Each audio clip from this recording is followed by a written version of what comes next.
বিচার ও সংস্কার ছাড়া নির্বাচন হলে ফিরে আসবে পুরনো সমস্যা, সিএনএ টিভিকে প্রধান উপদেষ্টা।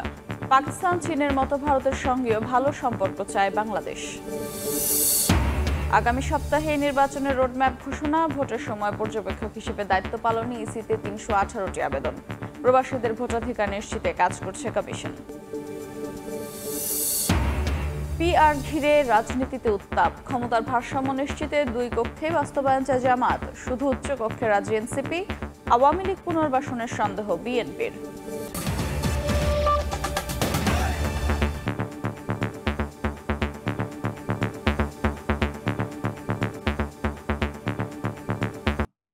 নির্বাচনের সময়সীমা যতই এগিয়ে আসছে, পিআর নিয়ে ততই উত্তাপ বাড়ছে রাজনীতির মাঠে। জামাত বলছে ক্ষমতার ভারসাম্য এবং সংসদের সব মতের উপস্থিতি নিশ্চিতে উভয় কক্ষেই প্রয়োজন পিআর। অন্যদিকে শুধু উচ্চ কক্ষেই পদ্ধতি চায় এনসিপি, তবে কোনো কক্ষেই পিআর এর পক্ষে নয় বিএনপি। দলটি বলছে আওয়ামী লীগকে পুনর্বাসন করতে এমন দাবিতে সোচ্চার কেউ কেউ। হাসান ওয়ালির রিপোর্ট। আনুপাতিক প্রতিনিধিত্ব বা পিআর পদ্ধতিতে নির্বাচনের দাবি উত্তাপ ছড়াচ্ছে রাজনীতিতে। প্রধান রাজনৈতিক দলগুলো পরস্পর বিরোধী অবস্থান নেওয়ায় নির্বাচন ঘিরে নতুন সংকট তৈরির শঙ্কা উড়িয়ে দেওয়া যাচ্ছে না। পিআর পদ্ধতিতে আসন বন্টন হয় প্রতিটি দলের প্রাপ্ত ভোটের আনুপাতিক হারে। উদাহরণ হিসেবে বলা যায়, যদি কোনো দল মোট প্রদত্ত ভোটের 10% পায়, তাহলে 30টি আসন পাবে সেই দল। বিদ্যমান ব্যবস্থায় কোনো দল 10% ভোট পেলেও আসন নির্ভর করে জয় পরাজয়ের উপরে। পিআর পদ্ধতির পক্ষে শক্ত অবস্থান নিয়ে জনমত গঠনে কর্মসূচি চালিয়ে যাচ্ছে ধর্মীয় দলগুলো। জামায়াত বলছে ক্ষমতায় ভারসাম্য আনতেই প্রয়োজন এই পদ্ধতি। বহুদলীয় রাজনীতির যেটা চিন্তা এখন দুনিয়া সব জায়গাতে হচ্ছে, সব মতকে সংসদে অ্যাকোমোডেট করার, এটা পিআরের মাধ্যমে এটা সম্ভব। আমরা তো শুধুমাত্র একটি নির্বাচনের কথা ভাবছি না। একটি দেশ যদি ফেসিবাদ মুক্ত হয়ে ভালো অবস্থায় থাকতে চায়, যেতে চায়, তাহলে তাকে অবশ্যই একটি সর্বজন স্বীকৃত ভালো একটি কাঠামোতে তাকে আসতে হবে। পিআর নিয়ে মধ্যপন্থা নিয়েছে এনসিপি, শুধু উচ্চ কক্ষে পদ্ধতির পক্ষে দলটি। আমরা মনে করি জাতীয় ঐক্যমতের স্বার্থে দুই দলই এবং দুই পক্ষই সবগুলো দলই যদি একটা জায়গায় আসে যে অন্তত উচ্চকক্ষে পিআরের ক্ষেত্রে, তাহলে সেটি বাংলাদেশের রাজনৈতিক ইতিহাসে একটি অবিস্মরণীয় ঘটনা হবে। কোনো কক্ষেই পিআর পদ্ধতি না চাওয়া বিএনপি বলছে বেশি আসনের লোভে এই পদ্ধতিতে নির্বাচন চায় অনেকে। তবে দলটির মূল চিন্তা, এই পদ্ধতির মাধ্যমে পুনর্বাসিত হতে পারে আওয়ামী লীগ। পার্সেন্টেজ ওয়াইজ হয়তো কয়েকটা সিট পাবে, এই লোভে তো করতেছে। কিন্তু এই লোভ করতে যে পক্ষান্তরে এই পিআর করে আওয়ামী লীগকে রাজনীতিতে আবার পুনরুদ্ধার করতে চাচ্ছে। দেশে একটা ঘোলা পানির সৃষ্টি করলে লাভ কারো হবে না, আওয়ামী লীগের হবে। রাজনৈতিক উত্তাপের মধ্যেই সুশাসনের জন্য নাগরিক সুজনের জরিপ বলছে উচ্চকক্ষ গঠনে পিআর পদ্ধতির পক্ষে ৭১% মানুষ। তবে নিম্নকক্ষ গঠনের বিষয়ে কোনো জরিপ পাওয়া যায়নি। হাসান ওয়ালি, সময় সংবাদ, ঢাকা। আওয়ামী সরকারের আড়িপাতা যন্ত্র ক্রয় আর পুলিশের জন্য মারণাস্ত্র কেনার উদ্দেশ্য ও প্রক্রিয়া অনুসন্ধানে তদন্ত কমিটি গঠন করেছে অন্তর্বর্তী সরকার। উপদেষ্টা পরিষদের বৈঠকের পর বৃহস্পতিবার বিকেলে ফরেন সার্ভিস একাডেমিতে প্রেস ব্রিফিংয়ে একথা জানান প্রধান উপদেষ্টার প্রেস সচিব শফিকুল আলম। সংবিধান সংস্কার কমিশন ব্যতীত বাকি 10টি সংস্কার কমিশনের মোট ৩৬৭টি সুপারিশের মধ্যে ৩৭টি ইতোমধ্যে বাস্তবায়ন করা হয়েছে। এছাড়া মালয়েশিয়া সফর সফল ও ফলপ্রসূ হয়েছে বলেও জানান প্রেস সচিব। রাতে মালয়েশিয়া সফর থেকে ফিরে সকালে উপদেষ্টা পরিষদের বৈঠকে প্রধান উপদেষ্টা ডক্টর মোহাম্মদ ইউনূস ৩৮তম বৈঠকে মূল আলোচনায় ছিল অন্তর্বর্তী সরকার গঠিত সংস্কার কমিশনের অগ্রগতির বিষয়টি। বৃহস্পতিবার বিকেলে ফরেন সার্ভিস একাডেমিতে প্রেস সচিব জানান, সংবিধান সংস্কার কমিশন ছাড়া বাকি 10টি কমিশনের বাস্তবায়নযোগ্য আরও 246টি নতুন সুপারিশ যুক্ত হয়েছে। মোট ৩৬৭টি সুপারিশের মধ্যে বাস্তবায়ন হয়েছে ৩৭টি। ৩৬৭টি যে সুপারিশ যেটা বাস্তবায়নাধীন আছে বা তার মধ্যে ৩৭টা বাস্তবায়িত হয়েছে, এগুলো অনেকগুলোই আমাদের এলডিসি যে গ্র্যাজুয়েশন, আমরা 2026 সালে আমাদের এলডিসি গ্র্যাজুয়েশনের ক্ষেত্রে এই সুপারিশগুলো কাজে লাগবে। সম্প্রতি গণমাধ্যমে প্রকাশিত তথ্য অনুযায়ী 24 জুলাই আগস্টে ব্যবহৃত পুলিশের অস্ত্রের মধ্যে বেশিরভাগই ছিল মারণাস্ত্র। 2022-23 সাল থেকে কি উদ্দেশ্যে এবং কোন প্রক্রিয়ায় এত বেশি মারণাস্ত্র কেনা হয়েছিল তা তদন্ত করতে কমিটি গঠন করতে যাচ্ছে সরকার। এছাড়া ইসরায়েল থেকে কেনা আড়িপাতা যন্ত্র ক্রয়ের ব্যাপারেও ইতোমধ্যে কমিটি গঠন করা হয়েছে। পুলিশের জন্য কিভাবে মারণাস্ত্র কেনা হয়েছিল সেটা নিয়েও ইনভেস্টিগেশন হচ্ছে, কিভাবে এই মারণাস্ত্র প্রকিউরমেন্ট করা হয় এবং কিভাবে এটা ইউজ হয়। এদিকে মালয়েশিয়া সফরকে সফল ও ফলপ্রসূ বলে দাবি করেন প্রেস সচিব। জানান, বাংলাদেশের শ্রমিকরা পাবে স্থানীয়দের মতো সমান সামাজিক সুবিধা। মালয়েশিয়া নিয়ে আমরা বলতে পারি আমাদের একটা খুবই ফ্রুটফুল একটা ট্যুর হয়েছে। মালয়েশিয়ান যে ওয়ার্কাররা যে বেনিফিটগুলো পান, সোশ্যাল বেনিফিট বা যেই সোশ্যাল প্রোটেকশন পান, ঠিক সেই ধরনের বেনিফিট তারা এখন থেকে এনজয় করবেন। হালাল ইকোসিস্টেমের $3 ট্রিলিয়ন আন্তর্জাতিক বাজারে প্রবেশ করতে দেশে হালাল ইকোনমিক জোন তৈরিতে মালয়েশিয়ার কাছে সহযোগিতা চাওয়া হয়েছে বলেও জানান প্রেস সচিব। উম্মে হানি, সময় সংবাদ, ঢাকা। নির্বাচনের তফসিল ঘোষণার আগেই পদত্যাগ করতে চান বলে জানিয়েছেন স্থানীয় সরকার উপদেষ্টা আসিফ মাহমুদ সজীব ভুঁইয়া। যারা রাজনীতিতে যুক্ত হতে চান কিংবা নির্বাচনে অংশ নিতে চান তাদের রাষ্ট্রীয় দায়িত্বশীল পদে থাকা উচিত বলেও জানান তিনি। তবে ভোটে অংশ নিচ্ছেন কি না সে ব্যাপারে এখনও সিদ্ধান্ত নেননি আসিফ মাহমুদ।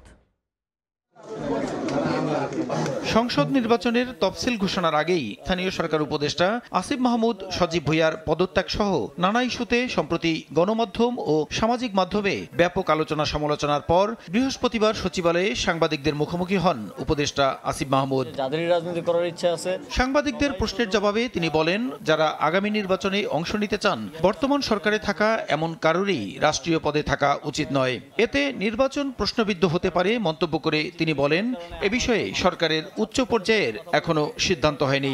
অনেকে আছেন যাদের পূর্ববর্তী রাজনৈতিক পরিচয় আছে, এখনো হয়তো আছে এবং সামনেও রাজনীতি করবেন কিংবা নির্বাচনও করবেন। সরকারের বিভিন্ন জায়গায় হয়তো আরও অনেক এরকম আছেন। আমি মনে করি যে সবারই তফসিলকে পদত্যাগ করা উচিত একটা স্বচ্ছ এবং সুষ্ঠু কোনো প্রকার প্রভাবমুক্ত নির্বাচন আয়োজনের জন্য। এ বিষয়ে এখনো চূড়ান্ত কোনো সিদ্ধান্ত নেই, যাতে করে কোনোভাবেই নির্বাচনটা প্রশ্নবিদ্ধ না হয়। উপদেষ্টা পরিষদ থেকে পদত্যাগের পর জাতীয় নাগরিক পার্টিতে যোগ দেবেন কিনা জানতে চাইলে আসিফ মাহমুদ বলেন, এখনো এ ব্যাপারে কোনো সিদ্ধান্ত নেননি তিনি। এনসিপিতেই যোগ দিব এইটা ধরে নেওয়া বা এটা একটা করাটা উচিত না, কারণ আমি এটা বিবেচনা করব। এদিকে অন্তর্বর্তী সরকারের 1 বছরে সফলতার চেয়ে ব্যর্থতার পাল্লাই ভারী বলে মন্তব্য করেন তিনি।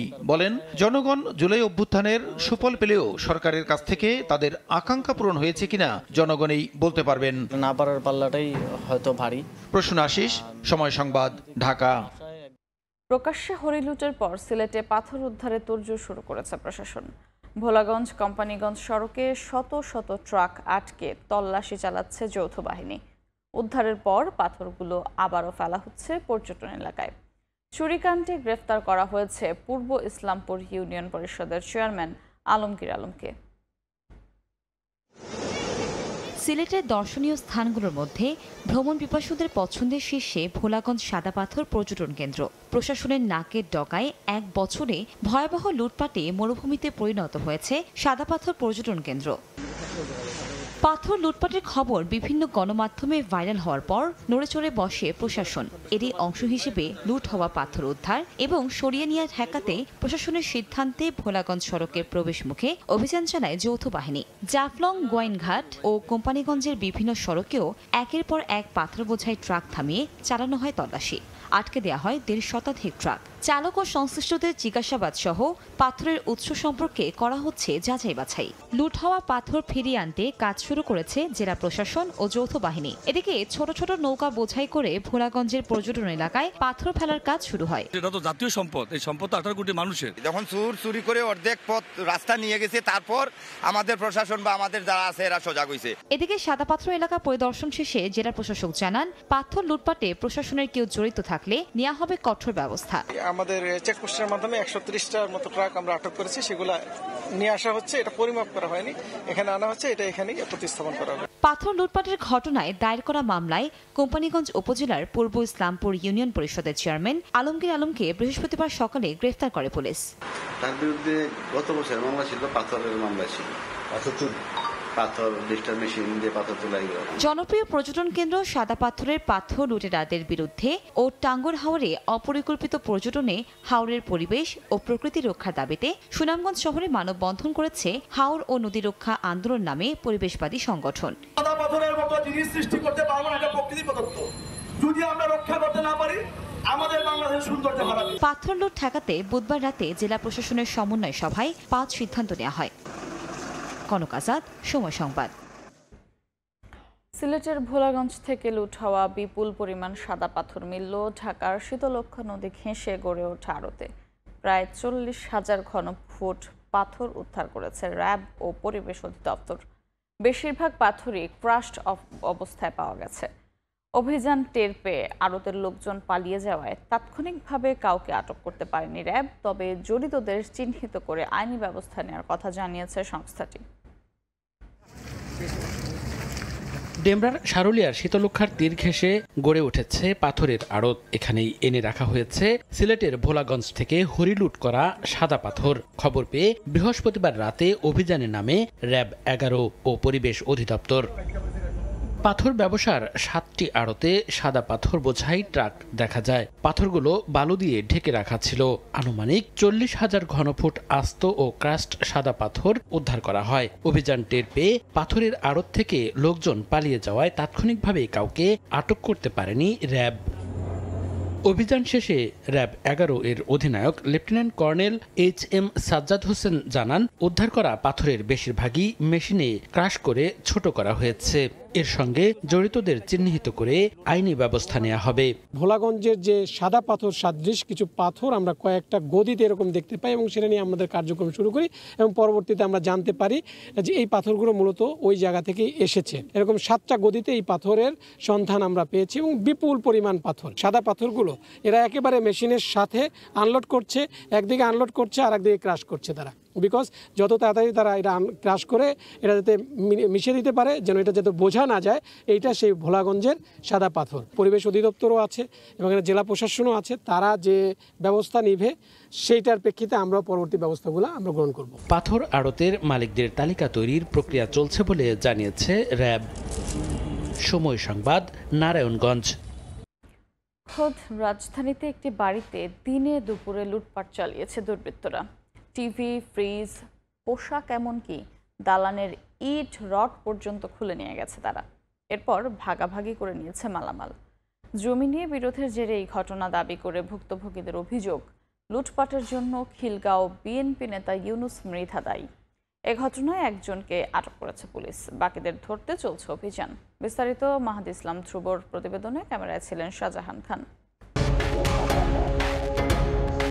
দীর্ঘ 2 যুগেরও বেশি সময় ধরে এই বাড়ির বাসিন্দা হান্নান এবং তার বোন শাহনুর বেগম। তিল তিল করে গড়ে তোলা সংসারের সমস্ত জিনিসপত্র শাহনুরের চোখের সামনেই হয় ভাগাভাগি। আমার 40 বছরের সংসার, এসি, তার টিভি, তারপরে এই ডিপ ফ্রিজ, ওয়াশিং মেশিন, যত মেশিনারি জিনিসপত্র, ইন্ডাকশন কুকার, ওভেন, 16টা ফ্যান, মানে আর বলতে পারতেছি না, সমস্ত জিনিস, স্বর্ণ, টাকা পয়সা, ব্যাংক। জায়গা সংক্রান্ত বিরোধের জেরেই এই ঘটনা বলে দাবি বাসিন্দাদের। তাদের উচ্ছেদের দায়িত্ব বর্তায় মকবুল, সুজন, জিয়া, ফারুক, আলামিন, ইয়াসিনের ওপর, যার প্রত্যেকে স্থানীয় বিএনপি নেতা ইউনুস মৃধার অনুসারী। ইউনুস মৃধা বেশ কিছুদিন যাবৎ এখানে ডেভেলপ করার জন্য আমাদের বলে এবং তার বাড়িতে ডাকা নিয়ে আমাদের 3 দিনের টাইম দেয়। আমরা বলি যে ওরা একটা অবৈধ কাগজ বানিয়েছে, আমরা যদি তোমরা আইনের মাধ্যমে আসো। ইউনুস মৃধা কোনো রকমই মানতে রাজি না। ইউনুস মৃধার ভয়ে আমরা আজকে বাড়িঘর ছাড়া। আমাদের জমিটা ওনারা জোরপূর্বক দখল চাচ্ছে। ইউনুস মৃধা আমাদের খিলগাঁও এলাকায় খুব একটা প্রভাবশালী বর্তমানে। তার জন্য অনেক মানুষ বিভিন্ন মামলায় জড়িত হয়ে গেছে, কিন্তু যারা কোনো সময় কোনো রাজনীতি করেনি। রাজধানীর খিলগাঁওয়ের এই বাড়িটিতে লুটপাট চালিয়েছে দুর্বৃত্তরা। টিভি, ফ্রিজ, এসি, পরনে কাপড়, এমনকি বাড়ি থেকে ইট রড পর্যন্ত খুলে নিয়ে গিয়েছে তারা। লুটপাটের পর মালামাল ভাগাভাগি নিয়ে এক প্রকার মহোৎসবেও মাতেন সেসব দুর্বৃত্তরা। শুধু এই বাড়ি না, 5 আগস্টের পর বেশ কিছু বাড়ি দখলের সঙ্গে জড়িত এই ইউনুস সবকিছু জেনেও কোনো এক অদৃশ্য ভয়ে তার বিরুদ্ধে মুখ খুলতে নারাজ এলাকাবাসী। আশেপাশে সবাই জানে, আপনারা নিজেও বুঝছেন, কিন্তু কইতেছে না কি হই, এটাই সবচেয়ে বড় অপরাধ। এসব বিষয়ে জানতে একাধিকবার যোগাযোগের চেষ্টা করা হলেও সাড়া মেলেনি ইউনুসের। মুঠোফোনে বার্তা পাঠালেও তার জবাব মেলেনি। এদিকে পুলিশ বলছে ঘটনায় জড়িত একজনকে এরই মধ্যে আটক করা হলেও বাকিদের ধরতে অভিযান চলছে। এই বিষয়ে আমি মামলা নিয়েছি, 7 জনের নামে এজাহার আসছিল। আমি তাৎক্ষণিক মামলা নিয়ে এই মামলার একজনকে অ্যারেস্ট করেছি এবং বাকি যারা আছে আমি অ্যারেস্টের তৎপরতা আমাদের অব্যাহত রয়েছে। তদন্তে যাদের সম্পৃক্ততা মিলবে তাদের প্রত্যেককেই আইনের আওতায় আনা হবে বলেও হুঁশিয়ারি দেন তিনি। মাহাদ ইসলাম ধ্রুব, সময় সংবাদ, ঢাকা। অপরাধের স্বর্গরাজ্য মোহাম্মদপুরের জেনেভা ক্যাম্প। মাথায় মামলার পাহাড় নিয়েই কার্যক্রম চালিয়ে যাচ্ছে দাগী মাদক ব্যবসায়ী ও সন্ত্রাসীরা। মাঝে মধ্যে ধরা পড়লেও 2-3 মাসের মধ্যেই জামিনে বেরিয়ে আরও বেপরোয়া হয়ে ওঠে তারা। খোদ আইনের লোকই বলছেন, সিআরপিসির যথাযথ ব্যবহার না থাকায় অনায়াসে জামিন পেয়ে অপরাধ সংগঠনে পিছপা হচ্ছে না অপরাধীরা। রিপোর্ট করেছেন আতাউর কাউসার, ছবি তুলেছেন শিফাত আল শাহরিয়ার।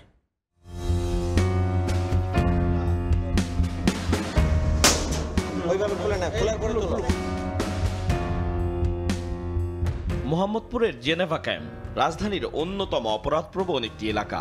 বিভিন্ন সময়ে হত্যা, মাদক ব্যবসায়ী চক্রের অন্তর্কন্দল সহ নানা কারণে হয়েছে খবরের শিরোনাম। থেমে নেই যৌথ বাহিনীও। একের পর এক অভিযান চালিয়ে মাদক, টাকা, অস্ত্র উদ্ধার করে যাচ্ছেন তারা। তারপরও থামছে না অপরাধ। অতি সম্প্রতি মাদক ব্যবসাকে কেন্দ্র করে 2 গ্রুপের দ্বন্দ্বে প্রাণ যায় এক ব্যক্তির। পিচ্চি রাজা গ্রুপের যে ছেলে পেলে ছিল তাদেরকে ধাওয়া দেয় বুনিয়া সোহেলের গ্রুপটি। পরবর্তীতে ধাওয়া পাল্টা ধাওয়া শুরু হয় এবং এক পর্যায়ে পিচ্চি রাজা গ্রুপের একটি ছেলে অন্য কোনো এক গলি দিয়ে ঢুকে এই গলি দিয়ে বের হয়ে ঠিক এই গাড়িটি যেখানে দাঁড়ানো, এখানে দাঁড়িয়ে থাকা শাহ আলমকে পেছন থেকে এসে কোপ দেয়। পরবর্তীতে আহত অবস্থায় শাহ আলম দৌড়ে পালিয়ে যায় এবং এখান থেকে 20-25 হাত দূরে এক জায়গায় গিয়ে মাটিতে লুটিয়ে পড়ে। পরবর্তীতে তাকে হাসপাতালে নেওয়া হয় এবং চিকিৎসকরা তাকে মৃত ঘোষণা করেন। পুলিশ বলছে মোহাম্মদপুর জেনেভা ক্যাম্পের আইন শৃঙ্খলা স্বাভাবিক রাখতে অপরাধীদের একাধিকবার গ্রেফতার করেছেন তারা। বুনিয়া সোহেল সে কিন্তু আপনার বৈষম্য বিরোধী আন্দোলনের সময় গোলাগুলি করে ছাত্র জনতা হত্যার মামলায় অভিযুক্ত আসামি। তার বিরুদ্ধে প্রায় 40-এর মতো মামলা। সে রমজান মাসে জামিনে আসছে। জেনেভা ক্যাম্পের আরেক ধরেন মাদক সম্রাট পিচ্চি রাজা, তার বিরুদ্ধেও শুধু একটা লিস্ট বের করলাম, সেখানে 12টা দেখেন মামলা। সেও এই যে 1 মাস আগে জামিনে আবার আসছে। আরেকটা খুব ভয়াবহ মানে খুব কুখ্যাত একজন মাদক সম্রাট বলেন, মাফিয়া সম্রাট বলেন, সোয়া সেলিম, মামলা দেখেন 37। মানে এক একটা মাফিয়া সম্রাটের মামলার লিস্ট বের করতে 4-5 পেজ লাগে। সেও জামিনে আসছে এই বুনিয়া সোহেল আসার 1 মাস আগে, অর্থাৎ রমজানের হয়তো 1 মাস আগে। আমরা কিন্তু গত 10 মাসে এদের এমনভাবে দমন করেছিলাম যে এদের মানে অস্তিত্বই ছিল না। জেনেভা ক্যাম্পের কুখ্যাত সন্ত্রাসী বুনিয়া সোহেল, তার ভাই টুনটুন, কুখ্যাত সন্ত্রাসী চুয়া সেলিম ও পিচ্চি রাজা প্রত্যেকেরই মাথার উপর রয়েছে মামলার পাহাড়। এগুলো মাথায় নিয়েই নিত্য নতুন অপরাধে এবং মামলায় জড়াচ্ছেন তারা। 1-2 মাসের মধ্যেই বেরিয়ে আসছেন জামিনে, ঘটাচ্ছেন আরও বড় অপরাধের ঘটনা। সিএমএম কোর্টের অতিরিক্ত পাবলিক প্রসিকিউটর জানালেন, পুলিশের মামলা সাজানোতে দুর্বলতা থাকায় সহজেই জামিন পেয়ে যায় অপরাধীরা। আইনজ্ঞরা বলছেন, অপরাধী জামিন পেয়ে পুনরায় অপরাধে জড়ালে জামিনদার জিম্মাদারদের দায়ী করার বিধান শুধু কাগজে কলমে সীমাবদ্ধ। জামিন যদি ম্যাজিস্ট্রেট কোর্ট থেকে না পায় তখন তারা সিআর মিস করে তারা সেশন জাজ কোর্টে যায়। সেশন জাজ কোর্ট থেকে জামিন না পেলে সেই মামলা হাইকোর্ট পর্যন্ত যায়। হাইকোর্টের অবারিত ক্ষমতা, হাইকোর্ট অনেক সময় এই মামলা জামিন দিয়ে থাকে। পুলিশ যারা মামলার সাথে সম্পৃক্ত, যে মামলায় যিনি আইও থাকেন বা মামলার যারা বাদী থাকেন বা পুলিশের যারা সহযোগিতা নিয়ে থাকেন মামলা করার ক্ষেত্রে, সেই ক্ষেত্রে তাদেরকে একটা মুন্সি আনার পরিচয় দিতে হবে। আমাদের দেশের সিআরপিসিতে এই ধরনের রয়েছে, প্রবিধান রয়েছে এবং সেক্ষেত্রে যারা জামিনের যে বন্ড বলে, তো বন্ডগুলো বাতিলের একটা বিধান আমাদের রয়েছে। তবে সবসময় এই প্র্যাকটিসটি আমরা এখনো দেখি না। তবে যদি আমরা এটা চর্চা করি, এটা উত্তরণ হতে পারে বলে আমি মনে করি। সাধারণ মানুষ থেকে বিশেষজ্ঞ প্রত্যেকেই বলছেন চিহ্নিত অপরাধীর জামিন ঠেকানো না গেলে সমাজে বাড়বে অপরাধ, ফিরবে না শৃঙ্খলা। আতাউর কাউসার, সময় সংবাদ, ঢাকা। একের পর এক খুন আর চাঁদাবাজি, ছিনতাই, ডাকাতির ঘটনায় চরম উদ্বেগে দিন কাটছে গাজীপুরবাসীর। পরিসংখ্যান বলছে গত 7 মাসেই খুন হয়েছেন 115 জন। আশঙ্কাজনক হারে অপরাধ বেড়ে যাওয়ার পেছনে পুলিশের দুর্বলতার কথা স্বীকার করছেন জিএমপি কমিশনার। বলছেন জনবল বৃদ্ধির পাশাপাশি নজরদারি বাড়াতে বসানো হচ্ছে সিসি ক্যামেরা। আইনশৃঙ্খলা পরিস্থিতির চরম অবনতির জন্য বিচারহীনতার সংস্কৃতিকেই দায়ী করছে নাগরিক সমাজ। জুনাত রুবেলের ছবিতে মেহেদি হাসানের রিপোর্ট। আমি ধরতে গেছি, তখন আমাকে এক ভাই পিছন থেকে বলে সরো সরো, কিছু করার দরকার নাই, তোমাকে পোস্ট মারবে। সাংবাদিক তুহিন হত্যাকাণ্ডের ঘটনাস্থল থেকে মাত্র 20 মিটার দূরত্বে এই হত্যা চেষ্টার ঘটনাটি ঘটেছে। তাও আবার এই সড়কের বিপরীত পাশে রয়েছে পুলিশ বক্স। সাংবাদিক তুহিন হত্যাকাণ্ডের পর থেকে কথা ছিল এই চৌরাস্তা এলাকায় নজরদারি বাড়াবে আইনশৃঙ্খলা বাহিনী, তবে বাস্তবতা বলছে ভিন্ন কথা। হত্যাকাণ্ডের এই নৃশংসতা চরমে পৌঁছেছে গাজীপুরে। খুনের পাশাপাশি এই জেলায় ডাকাতি, ছিনতাই এবং অপহরণের মতো ঘটনাও বেড়েছে আশঙ্কাজনক হারে। এমন বাস্তবতায় প্রশ্ন উঠেছে, পুলিশি টহল আর নজরদারি কি শুধু কাগজে কলমে? প্রশ্ন থেকে যায়, আতঙ্ক আর ভয় থেকে মুক্তি মিলবে কবে? ব্যাগ নিয়ে যাইতেছে গা, মোবাইল নিয়ে যাইতেছে গা, মানি ব্যাগ নিয়ে যাইতেছে গা, মোটরসাইকেল দিয়ে আইসে কোনো কথা কয় নাই, মনে করেন সাথে সাথে এই যে এই জায়গায় একটা পার দিয়ে দিছে। পেপসো গ্রুপের সামান থেকে ছিনতাইকারীরা আমারে অটোটা কাইরে নিয়ে গেছে গা। পুলিশের ভূমিকা তো একদমই এখানে নাই। আমাদের জীবনের নিরাপত্তা না পুরাটা একটা হুমকির উপরে। আমাদের জীবনের নিরাপত্তা না দিলে আমরা কিভাবে বাঁচবো দেশে? তথ্য বলছে চলতি বছর জানুয়ারি থেকে জুলাই পর্যন্ত গাজীপুর জুড়ে হত্যার ঘটনায় মামলা হয়েছে 115টি। ভয়ডরহীন অপরাধীদের এমন হিংস্র হওয়ার পেছনে অবশ্য পুলিশি দুর্বলতাকেই দায়ী করছেন অনেকেই, যা অকপটেই স্বীকার করেছেন জিএমপি কমিশনার। এমন বাস্তবতায় পুলিশের জনবল বৃদ্ধির পাশাপাশি পুরো এলাকা সিসিটিভি ক্যামেরার আওতায় আনার কাজ চলছে বলে জানায় পুলিশ। পুলিশের যে জনবল, সে জনবল কিন্তু পর্যাপ্ত না। প্রাথমিক অনুমোদনও হয়েছে, ফাইনাল অনুমোদন হয়নি। আমরা যদি প্রায় আরও 2100 জনবল আমাদের সাথে যুক্ত হবে, এই জনবলটি যদি আমাদের সাথে যুক্ত হয় তখন কিন্তু পুলিশিং কার্যক্রম আমাদের জন্য সহজতর হবে। যদি আমরা সিসি ক্যামেরা স্থাপন করতে পারি তাহলে কিন্তু অনেক ক্রাইমের ডিটেকশন হয়ে যাবে। এই বিচারহীনতার সংস্কৃতি কিন্তু আমাদেরকে একটা অন্ধকার ভবিষ্যতের দিকে নিয়ে যাচ্ছে। অতএব এখনই আমাদের সময় একদম সমন্বিত উদ্যোগের মাধ্যমে ব্যবস্থা গ্রহণ করা এবং আমাদেরকে জননিরাপত্তা বৃদ্ধির জন্য করণীয় যা কিছু আছে সেগুলো উদ্যোগ নেওয়া। আয়তনে দেশের অন্যতম বড় মেট্রোপলিটন এরিয়া গাজীপুর, জনসংখ্যার বিচারেও নেই পিছিয়ে। তবে ব্যবধান শুধু পুলিশের জনবলে। প্রায় 70 লাখের এই নগরীতে পুলিশের সংখ্যা মাত্র 1,500। মেহেদি হাসান, সময় সংবাদ, গাজীপুর। বাজারে ডলারের তারল্য বেড়ে যাওয়ায় এ পর্যন্ত নিলামে 5 দফায় 62 কোটি 20 লাখ ডলার কিনেছে বাংলাদেশ ব্যাংক। আর্থিক বাজার স্থিতিশীল রাখার পাশাপাশি প্রবাসীরা যেন রেমিটেন্সে ভালো মূল্য পায় এবং রফতানি আয় যেন বাধাগ্রস্ত না হয়, সে লক্ষ্যেই ডলার কেনা হয়েছে। এতে এই মুহূর্তে রিজার্ভ বাড়বে, যা ভবিষ্যতে বাণিজ্যিক খাতকে গতিশীল রাখতে সহায়ক হবে বলে মত অর্থনীতিবিদের। সেলিয়া সুলতানার রিপোর্ট। গত জুনে বেসরকারি খাতে ঋণ প্রবাহ ছিল 6.4%, যা ছিল গত 2 দশকে সবচেয়ে কম। সর্বশেষ ঘোষিত মুদ্রানীতিতেও প্রাইভেট ক্রেডিট গ্রোথ রেট বা বেসরকারি খাতে বিনিয়োগের প্রবৃদ্ধি অর্জন নির্ধারণ করা হয়েছে 7.2%। এ তথ্য থেকেই বোঝা যায় ব্যবসা বাণিজ্যিক কার্যক্রম এখন পর্যন্ত স্বাভাবিক গতিতে ফেরেনি। আর্থিক খাত সংস্কারের অংশ হিসেবে এরই মধ্যে ব্যাংক খাতে নির্ভর করা খেলাপি ঋণের জালে ধরা পড়া ব্যবসায়ীরা পাচ্ছেন না নতুন ঋণ। সঙ্গে যোগ হয়েছে বিগত সরকারের বড় বড় শিল্প প্রতিষ্ঠানের মালিকদের অনুপস্থিতি। ব্যাংকে বাণিজ্যিক লেনদেন সীমিত, এতে বাজারে দেখা দিয়েছে ডলারের ছড়াছড়ি। এমন পরিস্থিতিতে 5 দফায় বাজার থেকে নিলামে 622 মিলিয়ন ডলার কিনেছে বাংলাদেশ ব্যাংক। যখন একটা পলিটিক্যাল গভর্নমেন্ট আসবে ইলেকশনের পরে, তখন কিন্তু অনেক ব্যবসায়ীরাও কিন্তু বিনিয়োগে আগ্রহী হবেন। এই মুহূর্তে যারা একটু হতাশ আছেন বা একটু পিছিয়ে আছেন, তো যখন ওই ডিমান্ডটা বাড়বে আগামী ফেব্রুয়ারির পরে, তখনই কিন্তু ওই ডিমান্ড অনুযায়ী বাজারে তখন ডলার সেল করবে বাংলাদেশ ব্যাংক। তো আমি মনে করি যে এটা খুবই একটা ভালো অ্যাপ্রোচ। রাশিয়া ইউক্রেন যুদ্ধের শুরুতে বিশ্ব থেকে $1 ট্রিলিয়ন মার্কিন ডলার তুলে নেওয়ার প্রভাবে এবং জোর করে চাপিয়ে রাখা ডলারের মূল্য এক লাফে বাড়ে, অর্থাৎ ডলারের ঊর্ধ্বমুখী স্কেলের সাথে পতন হতে থাকে টাকার মান, যা রেমিটেন্স ও আমদানি রপ্তানির মূল্যেও প্রভাব ফেলে। ফলে আমদানি রপ্তানির মূল্য ধরে রাখতে এবং রেমিটেন্সের ধারাবাহিকতা ঠিক রাখতে অর্থনীতির এই কৌশল নিচ্ছে কেন্দ্রীয় ব্যাংক। ফার্নিচার প্রাইসটা স্টেবল হয়েছে, কারণ স্টেবল যদি না হয় তবে এক্সপোর্টাররা ক্ষতিগ্রস্ত হবে এবং রেমিটেন্স প্রেরণকারীরা নিরুৎসাহিত হবে ব্যাংকিং চ্যানেল দিয়ে টাকা পাঠানোর ক্ষেত্রে। ওয়েজ আর রেমিটেন্স যেটা আসে গত বছরের সাথে কম্পেয়ার করলে 30 কোনো দিন 40% পর্যন্ত রাইজ হয়েছে, শুধুমাত্র আমাদের এই প্রাইস ডলার কিনে প্রাইস স্টেবল করার কারণে। এছাড়া বাজারে ডলারের মূল্য 2% পর্যন্ত কমে গেলে ডলার কিনে বাজার স্থিতিশীল রাখার পরামর্শও রয়েছে IMF-এর। সেলিয়া সুলতানা, সময় সংবাদ, ঢাকা। জাহাঙ্গীরনগর বিশ্ববিদ্যালয়ে জাকসু নির্বাচনের ভোট গ্রহণ আগামী 11 সেপ্টেম্বর। তফসিল ঘোষণার পর থেকে ক্যাম্পাসে শিক্ষার্থীদের মাঝে বইছে নির্বাচনী আমেজ। তবে কয়েকবার নির্বাচনের তারিখ পরিবর্তন করা সহ হলগুলোতে অছাত্রদের অবস্থান থাকায় পুরোপুরি সংশয়মুক্ত নন শিক্ষার্থীরা। অবশ্য সব বাধা কাটিয়ে যথাসময়ে নির্বাচন সম্পন্ন করার আশ্বাস বিশ্ববিদ্যালয় কর্তৃপক্ষের। সাভার থেকে মোজাফফর হোসেন জয়ের তথ্য, মনির হোসেনের ছবি নিয়ে রিপোর্ট।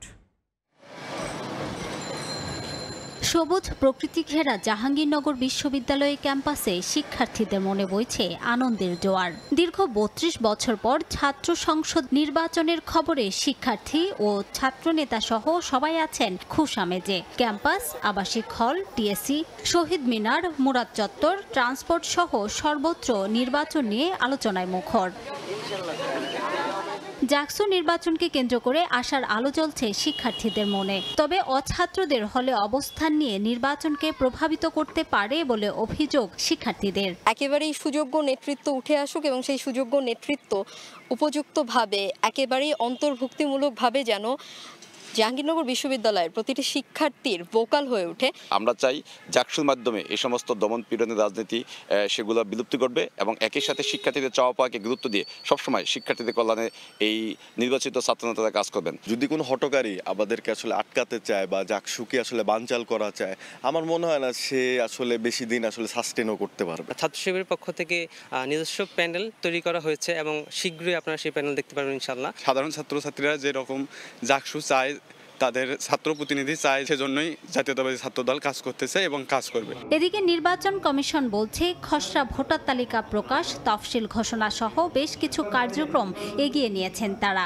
অছাত্রদের হল থেকে বের করে দেওয়ার ব্যাপারে নেওয়া হবে পদক্ষেপ। সচেতনতামূলক কার্যক্রম চালাতে পারবো, কিন্তু নির্বাচন কমিশন হলে তাদেরকে চিহ্নিত করেও দিতে আমরা হয়তো সক্ষম হব, কিন্তু এই হল থেকে সংশ্লিষ্টদের বের করে দেওয়াটা নির্ভর করছে হলের সংশ্লিষ্ট কর্মকর্তা প্রভোস্টদের উপর। তারা একত্রিতভাবে করতে পারেন অথবা আলাদা আলাদাভাবেও করতে পারেন। 1972 সালে জাহাঙ্গীরনগর বিশ্ববিদ্যালয় প্রতিষ্ঠার পর 9 বার অনুষ্ঠিত হয় জাকসু নির্বাচন। সবশেষ 1993 সালে 29 জুলাই এক ছাত্রের বহিষ্কারকে কেন্দ্র করে ছাত্র ও শিক্ষকদের মধ্যে ব্যাপক সংঘর্ষ বাঁধলে সে সময়ে বিশ্ববিদ্যালয় প্রশাসন জাকসু ও হল সংসদ বাতিল করে। এরপর জাকসু নির্বাচন আলোর মুখ দেখেনি। সময় সংবাদ, সাভার। রাজশাহী বিশ্ববিদ্যালয়ের ছাত্র সংসদ নির্বাচনের ভোট কেন্দ্র আবাসিক হলের পরিবর্তে একাডেমিক ভবনে স্থাপন সহ 3 দফা দাবি জানিয়েছে ছাত্র সংগঠনগুলো। বৃহস্পতিবার দুপুরে ক্যাম্পাসে সংবাদ সম্মেলনে এ দাবি জানান ছাত্র সংগঠনের নেতারা। এ সময় সাইবার বুলিং রোধে একটি কার্যকর সেল গঠন, অনলাইনে অপপ্রচার চালানো, বিভিন্ন গ্রুপ ও পেজ বন্ধ করা, সন্ত্রাসী কর্মকাণ্ডে জড়িতদের ভোটাধিকার বাতিল ও ছবিসহ চূড়ান্ত ভোটার তালিকা প্রকাশের দাবি জানানো হয়। রাজধানীর শেওড়াপাড়ায় স্ত্রীকে শ্বাসরোধে হত্যার অভিযোগ উঠেছে স্বামীর বিরুদ্ধে। বুধবার রাত 1টার দিকে এই ঘটনা ঘটে বলে জানায় পরিবার। নিহতের নাম সৈয়দা ফাহমিদা তাহসিন কেয়া আর স্বামীর নাম সিফাত আলী। কেয়ার বাবা মা জানান রাতে তাদের মেয়ের জামাই ফোন করে তাদের মেয়ে আত্মহত্যা করেছে বলে জানান। পরে সিফাত তার বন্ধুদের নিয়ে ঢাকা মেডিকেলে পাঠান। এ ঘটনার পর থেকে সিফাত এবং তার বন্ধু ও বাসার কাজের ছেলে মনির পলাতক রয়েছেন।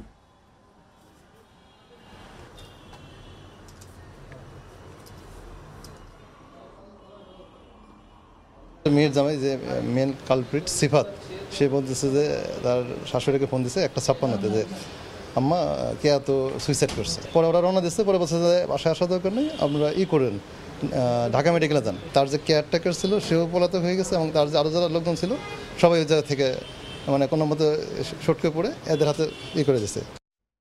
বর্ষা মৌসুমে ভয়াল রূপ পদ্মার।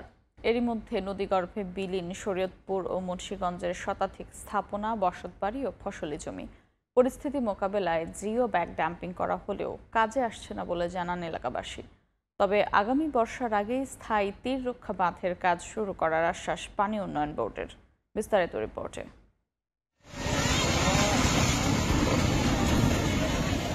ভয়াল রূপ পদ্মার, গ্রাস করছে তীরবর্তী অঞ্চল, নদীগর্ভে বিভিন্ন স্থাপনা। গত 1.5 মাসে পদ্মার ভাঙনে শরীয়তপুরের জাজিরায় ভিটামাটি হারিয়েছে শতাধিক পরিবার। হুমকিতে নদী তীরবর্তী হাটবাজার, বসতবাড়ি, রাস্তাঘাট সহ 6 শতাধিক স্থাপনা সর্বস্ব হারিয়ে মানবতর জীবনযাপন করছেন ভুক্তভোগীরা। ভাঙন রোধে স্থায়ী বাঁধ নির্মাণ সহ সরকারি সহায়তার দাবি তাদের। পদ্মায় ভাঙতে ভাঙতে 5 বার বাড়ি ভাঙছি। মানুষজন আস্তে আস্তে আমার ঘরের মাল সামানা সহ আমার ঘর বাড়ি পুরোটাই নদীর মধ্যে গেছে গা। না আছে রান্না করার জায়গা, না আছে খাবার জায়গা, যেখানে গরু সেখানে মানুষ। 3টা ঘর গেছে গা, জাল গেছে গা, 70,000 টাকার ঘরে আসলো, জাল শুদ্ধ ঘর নিয়ে গেছে গা। সরকারের কাছে আবেদন করছিলাম স্থায়ী বেড়ি বাঁধের জন্য, আমাদের থাকার জন্য, একটু জায়গার জন্য। এদিকে মুন্সিগঞ্জের দিঘিরপাড় বাজার এলাকাতেও পদ্মার ভাঙন শুরু হয়েছে। এর মধ্যে 6টি ব্যবসা প্রতিষ্ঠান বিলীন, ভেসে গেছে বাঁধ রক্ষার জন্য ফেলা ব্লক ও জিও ব্যাগ।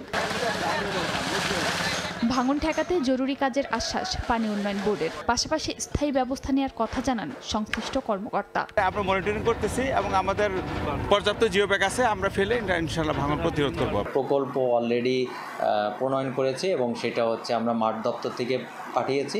এটা বিভিন্ন স্টেপে যাচাই বাছাই হওয়ার পরে আশা করি প্রকল্পটা আগামী বর্ষা মৌসুমের আগেই শেষ হবে। পানি উন্নয়ন বোর্ডের তথ্য মতে পদ্মা নদীর উত্তর তীরে মুন্সিগঞ্জে 15 কিলোমিটার ও দক্ষিণে শরীয়তপুরে প্রায় 26 কিলোমিটার দীর্ঘ বাঁধ নির্মাণ করা হচ্ছে। খাদিজা স্বপ্না, সময় সংবাদ। অপরিকল্পিতভাবে মাটি ভরাট করায় জমিতে বৃষ্টির পানি আটকে থাকার হুমকিতে পড়েছে চাষাবাদ। কুষ্টিয়ার 7 গ্রামের কৃষকরা পড়েছেন চরম বিপাকে। পানি আটকে থাকায় মাঠে নষ্ট হচ্ছে ফসল। এজন্য প্রভাবশালীদের দুষছেন কৃষকরা। দ্রুত পানি নিষ্কাশনের আশ্বাস দিয়েছেন জেলা প্রশাসক। ফসলের মাঠে থই থই পানি, হুমকিতে চাষাবাদ। বিপাকে কুষ্টিয়া কুমারখালীর কাশিমপুর, হাবাসপুর, বাসাড়া গ্রামের কৃষক।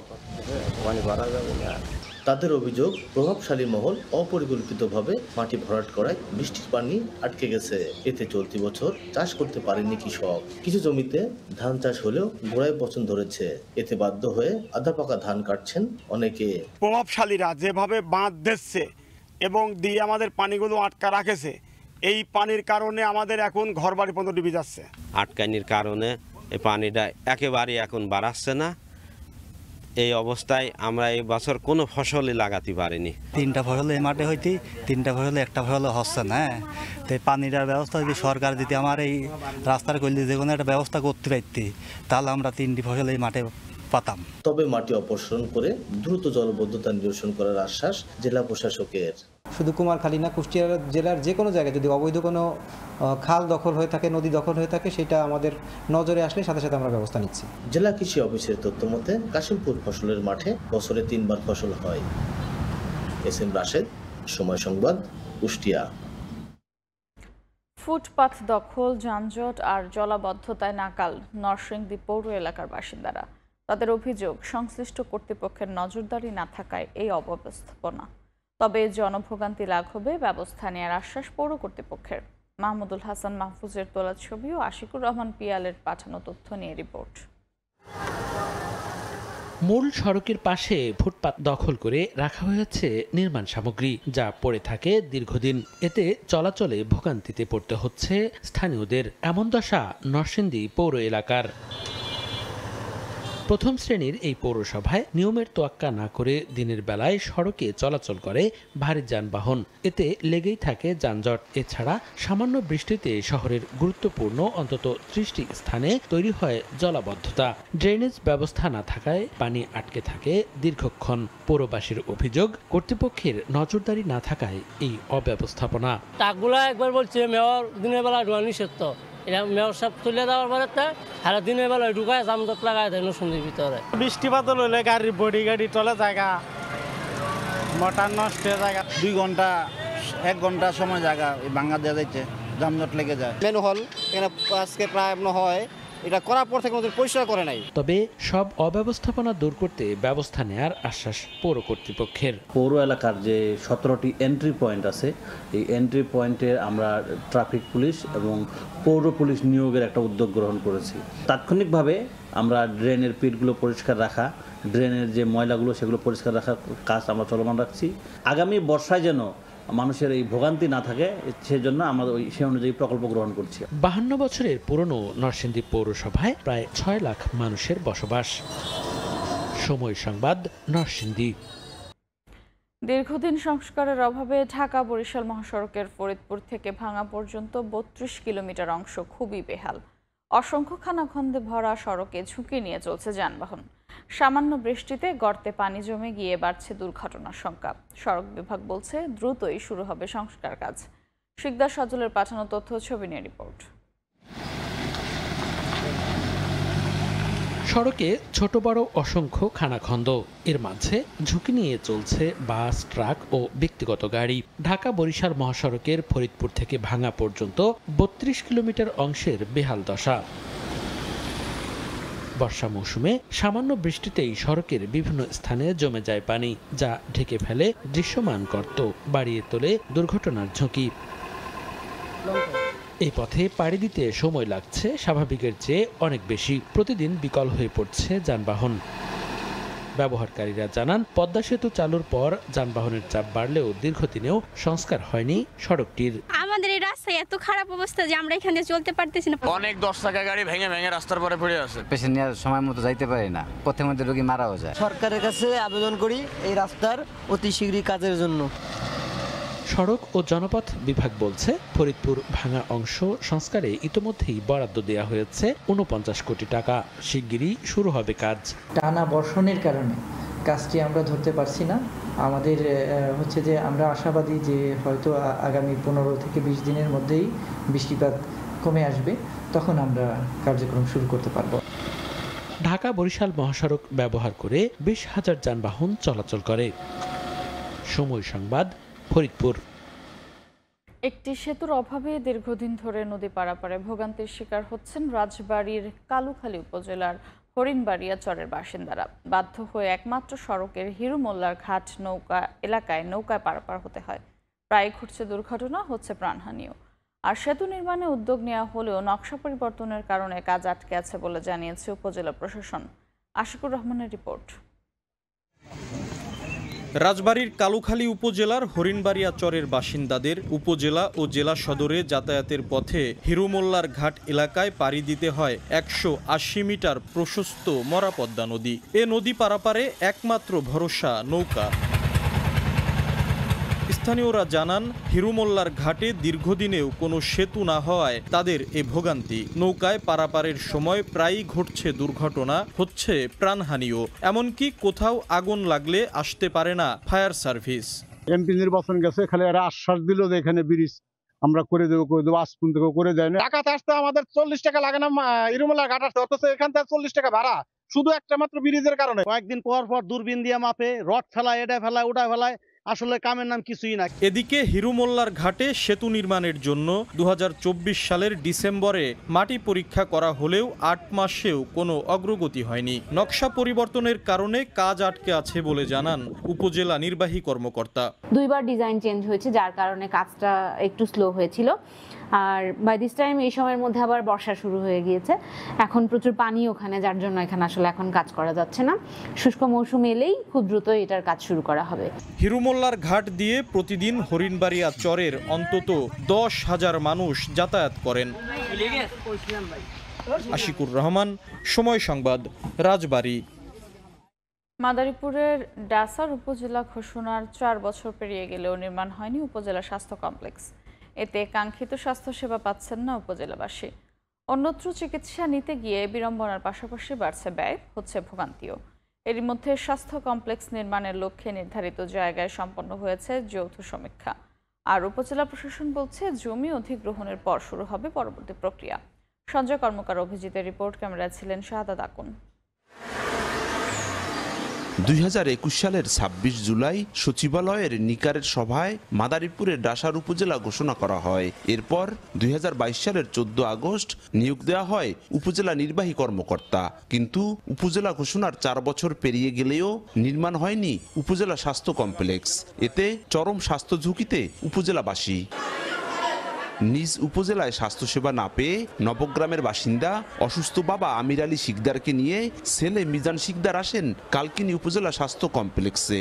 শ্বাসকষ্ট আর বুকে ব্যথার যন্ত্রণায় চিকিৎসক হাসপাতালে ভর্তি দেন 60ঊর্ধ্ব এই বৃদ্ধকে। এখানে আসতে যাতায়াতে ভোগান্তির পাশাপাশি পড়তে হয়েছে বিড়ম্বনায়। একইভাবে প্রচণ্ড জ্বরে আক্রান্ত স্ত্রী সবিতা গাইনকে নিয়ে 12 কিলোমিটার সড়ক ঘুরে কালকিনিতে আসেন সুমন গাইন। এতে একদিকে হচ্ছে অর্থের অপচয়, অন্যদিকে বেড়েছে ভোগান্তি। আসার তো আর কোনো সরকারি হাসপাতাল সেরকম নাই, যদি থাকতো এখানে হলে আমাদের এখানে আসা লাগতো না। উপজেলা শুধু নামেই আছে, কিন্তু উপজেলায় কোনো কিছুই নাই যে রোগ যে এটা সাধারণ ডাক্তার তাও দেখানোর মতো কোনো ব্যবস্থা নেই। হাসপাতালের জন্য আমরা খুব বিপদে আছি। এটা হাসপাতাল হলে আমাদের আর কোথাও যাইতে হবে না। 50 শয্যা উপজেলা স্বাস্থ্য কমপ্লেক্স নির্মাণের প্রক্রিয়া চলমান রয়েছে। তবে কবে আলোর মুখ দেখবে এই প্রকল্পটি সেটি জানা নেই উপজেলা প্রশাসনের। সবকিছু আইনগত পদ্ধতিতে চলছে এবং যেই আইনগত যে ধারাবাহিকতা আছে সেগুলো মেনটেন করে করা হচ্ছে বিধায় এখন পর্যন্ত কাজ চলমান আছে। আমরা আশা করছি দ্রুতই অধিগ্রহণের কাজ সম্পন্ন হবে। কালকিনি উপজেলার কাজীবাকাই, ডাসার নবগ্রাম, গোপালপুর ও বালিগ্রাম ইউনিয়ন নিয়ে গঠিত হওয়া ডাসার উপজেলার আয়তন 36.8 বর্গ কিলোমিটার, জনসংখ্যা ৭৫,১৭৩ জন। জমি অধিগ্রহণের পর প্রকল্পের অনুমোদন, তারপর ভবন নির্মাণ, এরপর জনবল নিয়োগ। এতগুলো ধাপ পেরিয়ে আদৌ কি দ্রুত কাঙ্ক্ষিত স্বাস্থ্যসেবা পাবে ডাসার উপজেলাবাসী, সেটি এখন বড় প্রশ্ন। সঞ্জয় কর্মকার, অভিজিৎ, সময় সংবাদ, মাদারীপুর। মুন্সিগঞ্জের মীরকাবদি মাছের আড়তে ইলিশ ও খালবিলের তাজা মাছ কিনতে ভিড় করেছেন ক্রেতারা। পাওয়া যাচ্ছে হিমায়িত সামুদ্রিক মাছও। সেখানে আছেন রিপোর্টার নাসির উদ্দিন উজ্জ্বল, সরাসরি যাচ্ছি তার কাছে। ইলিশের সরবরাহ বেড়েছে এবং আমরা কিন্তু এই যে আড়তগুলো দেখছি সেখানে কিন্তু চারিদিকেই এই যে রূপালী ইলিশের ঝিলিক, কিন্তু ছুটির দিনের কারণে কিন্তু গেলকাট থেকে অন্তত 300 টাকা কেজি বেশিতে কিন্তু ইলিশ বিক্রি হচ্ছে। এবং আপনারা লক্ষ্য করছেন যে যে সারি সারি ইলিশের পসরা, সেই ইলিশগুলো কিন্তু বড় ইলিশ সর্বোচ্চ 2500 টাকা কেজিতে বিক্রি হচ্ছে। আর কিন্তু মাঝারি এবং ছোট বিভিন্ন সাইজের ইলিশ রয়েছে। এর মধ্যে সবচেয়ে ছোট সাইজের যে ইলিশ সেগুলো বিক্রি হচ্ছে কিন্তু 500 টাকা কেজিতে, এবং মাঝারি টাইপের ইলিশ কিন্তু 1600, 1500, 1800 রয়েছে, এবং যেগুলো 1 কেজি ওজনের ইলিশ সেগুলো কিন্তু 2200 টাকা কেজিতে বিক্রি হচ্ছে, এবং যেগুলো একটু বড় ইলিশ সেগুলোর দামই কিন্তু 2500 টাকা পর্যন্ত উঠেছে। এবং আড়তদাররা বলছেন যে ইলিশের যে আমদানি, সেই আমদানি বাড়লেও কিন্তু ছুটির দিনের কারণে চাহিদা বেড়ে গেছে, এবং সেই কারণে কিন্তু তাদের দাম বেড়ে যাওয়ার একটি কারণ বলছেন তারা। তবে এর পেছনে কিন্তু ভোক্তাদের দাবি যে সিন্ডিকেটে কোনো কারসাজি রয়েছে, নতুবা একদিনের ব্যবধানে কিভাবে এত বেড়ে যায়। এবং আপনারা দেখছেন যে এই ইলিশের পাশাপাশি কিন্তু অন্য ধরনের মাছের পসরা, যে চৌয়া মাছ একদম তাজা চৌয়া কিন্তু নদী থেকে নিয়ে এসছে, একই সঙ্গে রুই, কাতল, বোয়াল সব ধরনের মাছই কিন্তু এখানে আছে। তবে দাম কিন্তু আশানুরূপ নয়, এবং এই যে ভোক্তা যারা রয়েছেন তারা দূর দূরান্ত থেকে যে শৌখিন ক্রেতা এসছেন, এর বাইরেও কিন্তু এখানে পাইকাররা এসছে। যেই পাইকার শুধু মুন্সিগঞ্জের নয়, অন্যান্য অঞ্চল থেকে নারায়ণগঞ্জ এবং ঢাকার আশপাশের এলাকা থেকেও কিন্তু অনেক পাইকাররা এখানে এসছেন, যারা প্রতিদিনের বাজারের জন্য এই আড়ত থেকে পাইকারি কিনে নিয়ে যান, এবং এই কেনা দামের উপরে কিন্তু তাদের যে প্রতিদিনের বাজার, সেখানে মাছ বাজারে দাম উঠে ওঠানামা করে এবং সেই অনুযায়ী কিন্তু এখানে নদীর পাঙ্গাস 600 থেকে 900 টাকা কেজিতে বিক্রি হচ্ছে। চাষের পাঙ্গাস বিক্রি হচ্ছে 160 থেকে 180 টাকা কেজিতে। চাষের রুই বিক্রি হচ্ছে 300 টাকা থেকে 400 টাকা কেজিতে। কাতল বিক্রি হচ্ছে 400 থেকে 500। নদীর কাতল যেটি রয়েছে সেটি 800 থেকে 1000 টাকায়। আর দেশি বল বিক্রি হচ্ছে 600 থেকে 1300 টাকা কেজিতে। চাষের বল 400 থেকে 500। নদীর আয়ের বিক্রি হচ্ছে 1200 থেকে 1500 টাকা কেজিতে। চাষের কই বিক্রি হচ্ছে 170 থেকে 180 এবং চাষের শিং বিক্রি হচ্ছে 200 থেকে 400 টাকায়। চিতল বিক্রি হচ্ছে 600 থেকে 900 টাকা কেজিতে। এবং এখানকার যারা আড়তদার রয়েছেন তারা বলছেন যে এই যে শতাব্দী প্রাচীন আড়ত, সেখানে যে 43টা আড়ত রয়েছে তারা ঘন্টায় 2 থেকে 3 ঘন্টা কিন্তু কোটি টাকার মাছ বিক্রি করেন। কিন্তু এই যে প্রবেশ পথ, সেই প্রবেশ পথের রাস্তা যে ভাঙাচোরা, একই সঙ্গে নদী পথে নাব্য সংকট, এসব কারণে কিন্তু তাদের নানা রকম চ্যালেঞ্জের কথা তারা জানিয়েছেন। তো এই ছিল মুন্সিগঞ্জের মাছের হাটের সবশেষ খবর। সরাসরি যুক্ত ছিল মুন্সিগঞ্জের মীর কাদিম মাছের আড়তে।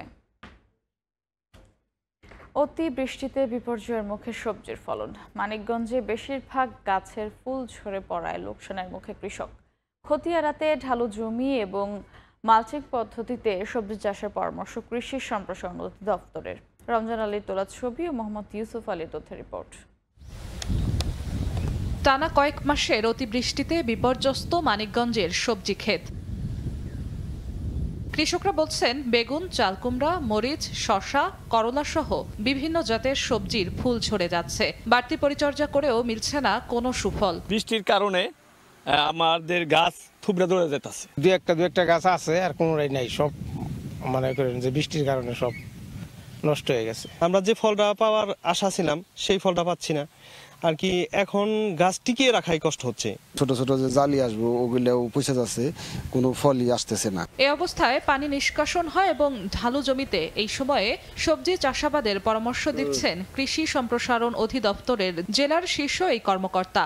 এছাড়া ভালো ফলনের জন্য মালচিং পদ্ধতিতে সবজি চাষের তাগিদ কৃষি বিভাগের। আমরা কৃষকদেরকে বলেছি যে আগামীতে যখন তারা সবজি উৎপাদন করবে, বিশেষ করে খরিফ মৌসুমে, তারা যেন তাদের উঁচু জমিগুলোতে যেন তারা বেছে নেয় এবং যে জমিগুলো থেকে অতি দ্রুত পানি নিষ্কাশন ব্যবস্থা আছে বা পানি নিষ্কাশন করতে পারবে সেই জমিগুলোকে সবজির আবাদের আওতায় নিয়ে আসা গেলে পারে এরকম দুর্যোগপূর্ণ আবহাওয়াতে গাছগুলো টিকে থাকবে এবং বাজারে সবজি সরবরাহটা অব্যাহত থাকবে। কৃষি সম্প্রসারণ অধিদপ্তরের তথ্য, মানিকগঞ্জ জেলার 7 উপজেলায় 16,018 হেক্টর জমিতে বিভিন্ন ধরনের সবজির চাষাবাদ হয়েছে। এতে ক্ষতি হয়েছে প্রায় 50% সবজির ফলন। সময় সংবাদ, মানিকগঞ্জ। শরীয়তপুরে অ্যাম্বুলেন্স আটকে রাখায় এক নবজাতকের মৃত্যুর অভিযোগ উঠেছে। বৃহস্পতিবার রাতে শরীয়তপুর পৌরসভার চৌরঙ্গীর মোড়ে সিজারিয়ান অপারেশনের মাধ্যমে ছেলে সন্তানের জন্ম দেন রুমা বেগম। বাচ্চাটির শারীরিক জটিলতা দেখা দিলে চিকিৎসকের পরামর্শে ঢাকা যাওয়ার জন্য একটি অ্যাম্বুলেন্স ভাড়া করে পরিবারের সদস্যরা যাত্রা শুরু করলে অ্যাম্বুলেন্সের গতিরোধ করে স্থানীয় অ্যাম্বুলেন্স চালক সবুজ দাওয়ান ও আবু তাহের দাওয়ান তাদের অ্যাম্বুলেন্স ছাড়া অন্য কোনো অ্যাম্বুলেন্সে ঢাকায় যেতে পারবে না বলে জানিয়ে দেয় তারা। এক পর্যায়ে নবজাতকবাহী অ্যাম্বুলেন্স চালকের কাছ থেকে চাবি কেড়ে নিয়ে তাকে শারীরিকভাবে লাঞ্ছিত করা হয়। এ সময় রোগীর লোক বাধা দিলে তাদের উপরেও হামলা করা হয়। এ অবস্থায় 40 মিনিট আটকে থাকার পর শিশুটি সেখানেই মারা যায়। বগুড়ায় চুরির মামলার আসামি ধরতে গিয়ে মাদক ব্যবসায়ীদের হামলার শিকার হয়েছে 2 পুলিশ সদস্য। বৃহস্পতিবার রাতে রনিকে গ্রেফতার করতে শহরের হাড্ডিপট্টিতে অভিযান চালায় ডিবি পুলিশ। অভিযুক্ত রনিকে ধরে আনার সময় ওই এলাকার মাদক কারবারের সঙ্গে জড়িত অন্তত অর্ধশত নারী পুরুষ সংঘবদ্ধভাবে পুলিশকে অবরুদ্ধ করার চেষ্টা করে। পরে ডিবি পুলিশের একটি দল আসামি রনিকে নিয়ে ঘটনাস্থল ত্যাগ করে। এক পর্যায়ে এএসআই হাসান ও কনস্টেবল হামিদুলকে আটকে শারীরিকভাবে হেনস্থা করে মাদক ব্যবসায়ীরা। পরে 3 ঘণ্টাব্যাপী যৌথ অভিযান চালিয়ে 5 জনকে আটক করে পুলিশ। শরীয়তপুরে পরিত্যক্ত ঘর থেকে হাতবোমা উদ্ধার করা হয়েছে। বৃহস্পতিবার নড়িয়া উপজেলার পোড়াগাছা এলাকার প্রবাসী মিলন মাতবরের পরিত্যক্ত ঘরে বোমা রয়েছে এমন সংবাদ পেয়ে অভিযান চালায় পুলিশ। ঘরের ভেতর থেকে 5টি বালতিতে রাখা 30টি হাত বোমা উদ্ধার করা হয়। পরে বোমাগুলো নিষ্ক্রিয় করা হয়। 15 আগস্ট ঘিরে নাশকতার উদ্দেশ্যে বোমাগুলো ব্যবহার করার জন্য রাখা হতে পারে বলে ধারণা করছে পুলিশ।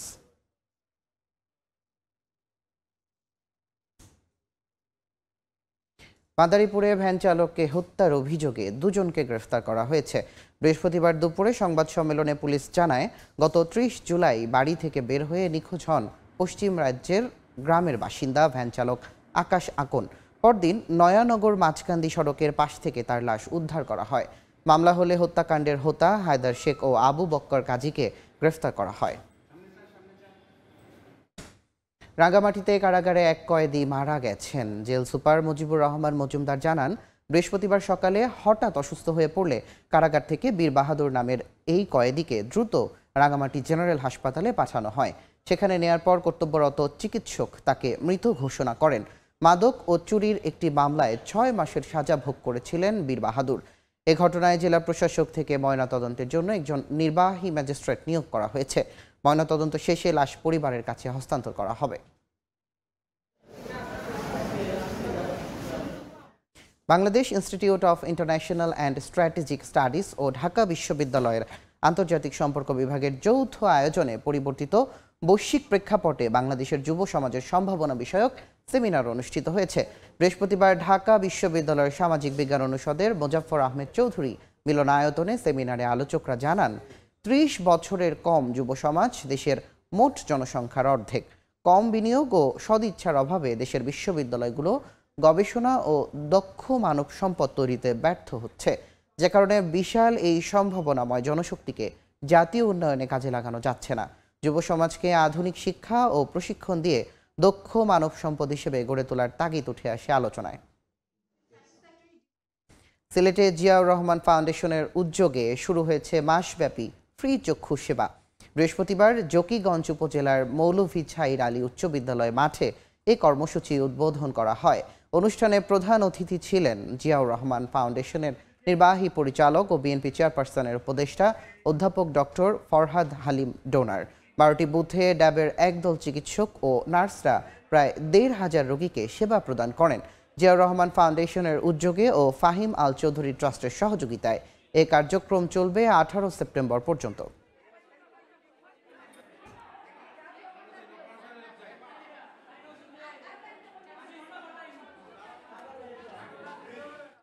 কাহারোলের কান্তনগর থেকে নদীপথে দিনাজপুরের উদ্দেশ্যে যাত্রা করতে যাচ্ছে শ্রী শ্রী কান্তজিউ বিগ্রহ। এ বিষয়ে বিস্তারিত জানাতে এই মুহূর্তে দিনাজপুরের কান্তজিউ মন্দিরে আছেন রিপোর্টার গোলাম নবী দুলাল। সরাসরি যাচ্ছি তার কাছে। দুলাল, 250 বছরের পুরনো ঐতিহ্য রাস প্রথার অনুযায়ী যথাযথ মর্যাদা এবং ভাব গাম্ভীর্যের মধ্য দিয়ে আজকে শ্রী শ্রী কান্তজি মন্দিরের যে যুগল বিগ্রহ সেটি দিনাজপুর কান্তনগর মন্দির থেকে আপনার নৌকাযোগে দিনাজপুর রাজবাড়িতে তারা রওনা দিবে। এর মধ্যেই অগণিত হাজারো ভক্ত আমরা দেখছি যে রাজবাড়ি যাওয়ার জন্য আপনার ইতিমধ্যে কান্তজি মন্দিরের মধ্যে তারা পূজা অর্চনার মধ্যে দিয়ে অগণিত ভক্ত তারা তাদের যে যাওয়ার যে প্রস্তুতিটা শুরু করেছেন। আমরা লক্ষ্য করছি যে শুধু দিনাজপুর নয়, বিভিন্ন জায়গা থেকে এখানে অসংখ্য পুণ্যার্থী তারা এসেছেন।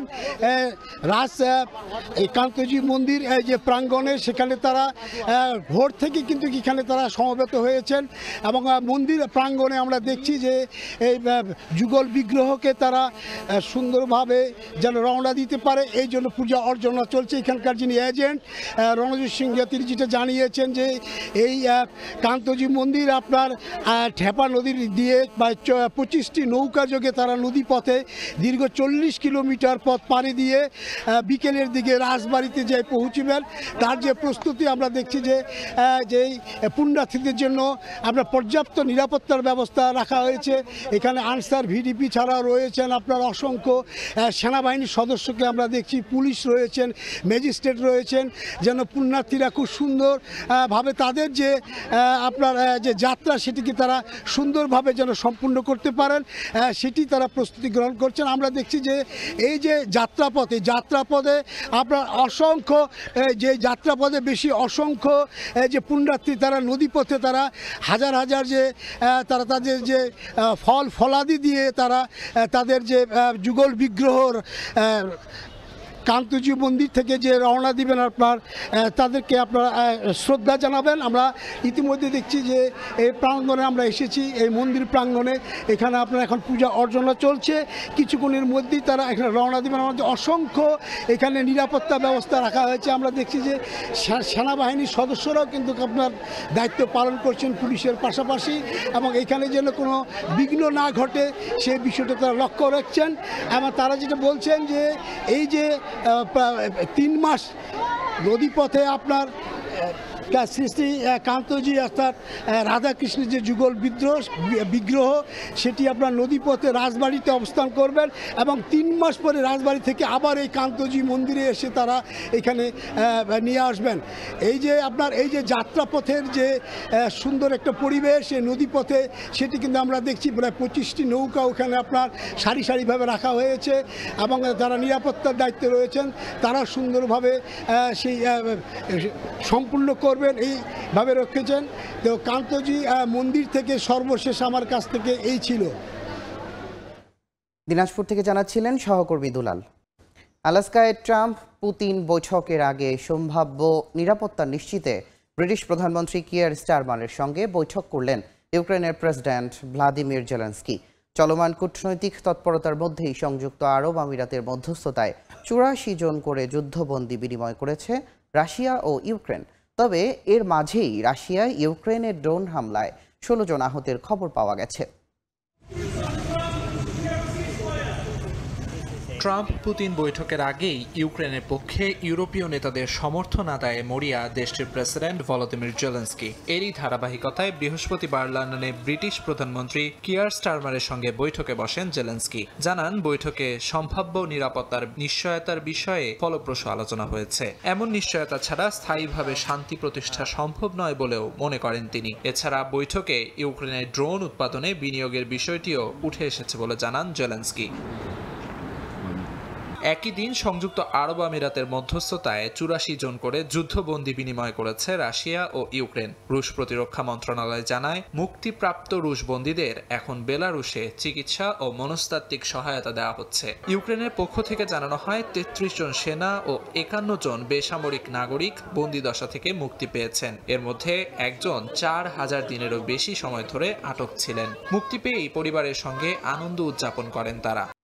রাশিয়ার দেয়া শর্ত মেনে নেওয়া হলেই কেবল ট্রাম্প ও পুতিনের বৈঠকের পর ইতিবাচক ফলাফল আসবে। মার্কিন গণমাধ্যম সিএনএনকে মার্কিন কর্মকর্তারা জানান, যুদ্ধে মস্কোর সুবিধাজনক অবস্থান নিশ্চিত না হওয়া পর্যন্ত এক চুলোও ছাড় দেবে না রাশিয়া। এদিকে ফিলিস্তিনের পশ্চিম তীর মডেলে ইউক্রেনের অঞ্চল দখলের রুশ মার্কিন পরিকল্পনা ফাঁস করেছে আরেক মার্কিন গণমাধ্যম দ্য টাইমস। ক্রিমিয়া ও দনবাস রাশিয়ার সঙ্গে যুক্ত করার বিনিময়ে খেরসন ও জাপোরিঝিয়া থেকে রুশ সেনাদের সরে যাওয়ার প্রস্তাব দিতে পারেন ট্রাম্প বলে জানিয়েছে গণমাধ্যমটি।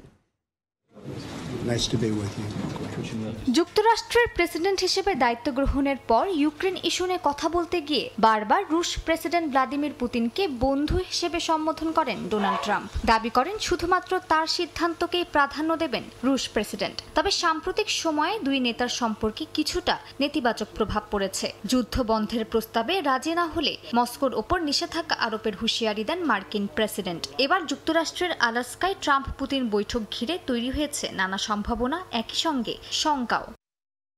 নাম প্রকাশে অনিচ্ছুক 3 জন মার্কিন কর্মকর্তার বরাত দিয়ে সিএনএনের এক প্রতিবেদনে বলা হয়, গোয়েন্দা সংস্থাগুলোর মূল্যায়ন অনুযায়ী রুশ প্রেসিডেন্ট ভ্লাদিমির পুতিন আগের মতোই সর্বোচ্চ ভূখণ্ড দখলের লক্ষ্যেই আছেন এবং যুদ্ধবিরতিকে শুধু বাহিনী পুনর্গঠনের সুযোগ হিসেবে দেখছেন।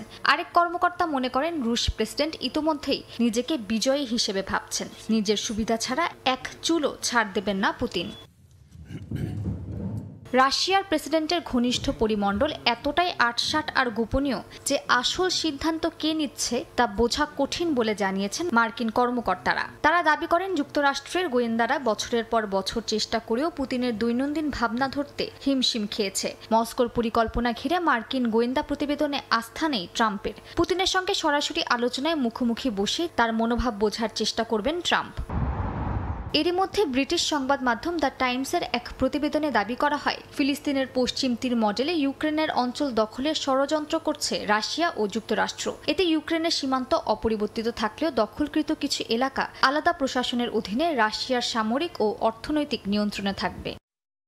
মার্কিন জাতীয় নিরাপত্তা পরিষদের এক সূত্র বলেছে, এসব অঞ্চলে গভর্নর নিয়োগ ও অর্থনীতি রাশিয়া দেখভাল করবে, তবে আন্তর্জাতিকভাবে এলাকা ইউক্রেনের অংশ হিসেবেই গণ্য হবে। হোয়াইট হাউস অবশ্য এই সংবাদকে সম্পূর্ণ ভুয়া খবর বলে উড়িয়ে দিয়েছে। অন্যদিকে কিছু সূত্র জানায়, মার্কিন প্রশাসন এখনও এমন এক সমঝোতার খোঁজে আছে যেখানে রাশিয়া ক্রিমিয়া ও দোনবাস রাখবে, বিনিময়ে খেরসন ও জাপোরিঝিয়ার নিয়ন্ত্রণ ছেড়ে দেবে। মালিহা সুহরওয়ার্দী, সময় সংবাদ। ডোনাল্ড ট্রাম্পের সঙ্গে ভ্লাদিমির পুতিনের বৈঠক ব্যর্থ হলে ভারতের উপর আরোপিত শুল্কের হার আরও বাড়তে পারে। এক সাক্ষাৎকারে সতর্কবার্তা দিয়েছেন মার্কিন অর্থমন্ত্রী স্কট বেসেন্ট। তবে এ বিষয়ে এখনও কোনো প্রতিক্রিয়া জানায়নি নয়াদিল্লি। বিশ্লেষকরা বলছেন, পুতিনের সঙ্গে ট্রাম্পের বৈঠকের ফল নির্ধারণ করবে নয়াদিল্লি ওয়াশিংটনের বাণিজ্যে শুল্ক যুদ্ধ কি আরও উত্তপ্ত হবে নাকি মিলবে কোনো সমাধান।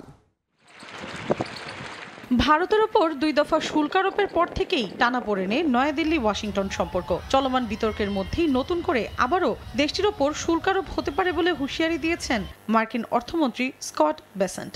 বুধবার ব্লুমবার্গকে দেয়া এক সাক্ষাৎকারে তিনি বলেন, যুক্তরাষ্ট্রের আলাস্কায় ট্রাম্প পুতিনের শুক্রবারের বৈঠক আশানুরূপ না হলে নতুন করে শুল্কের খড়গ টানতে হবে ভারতকে।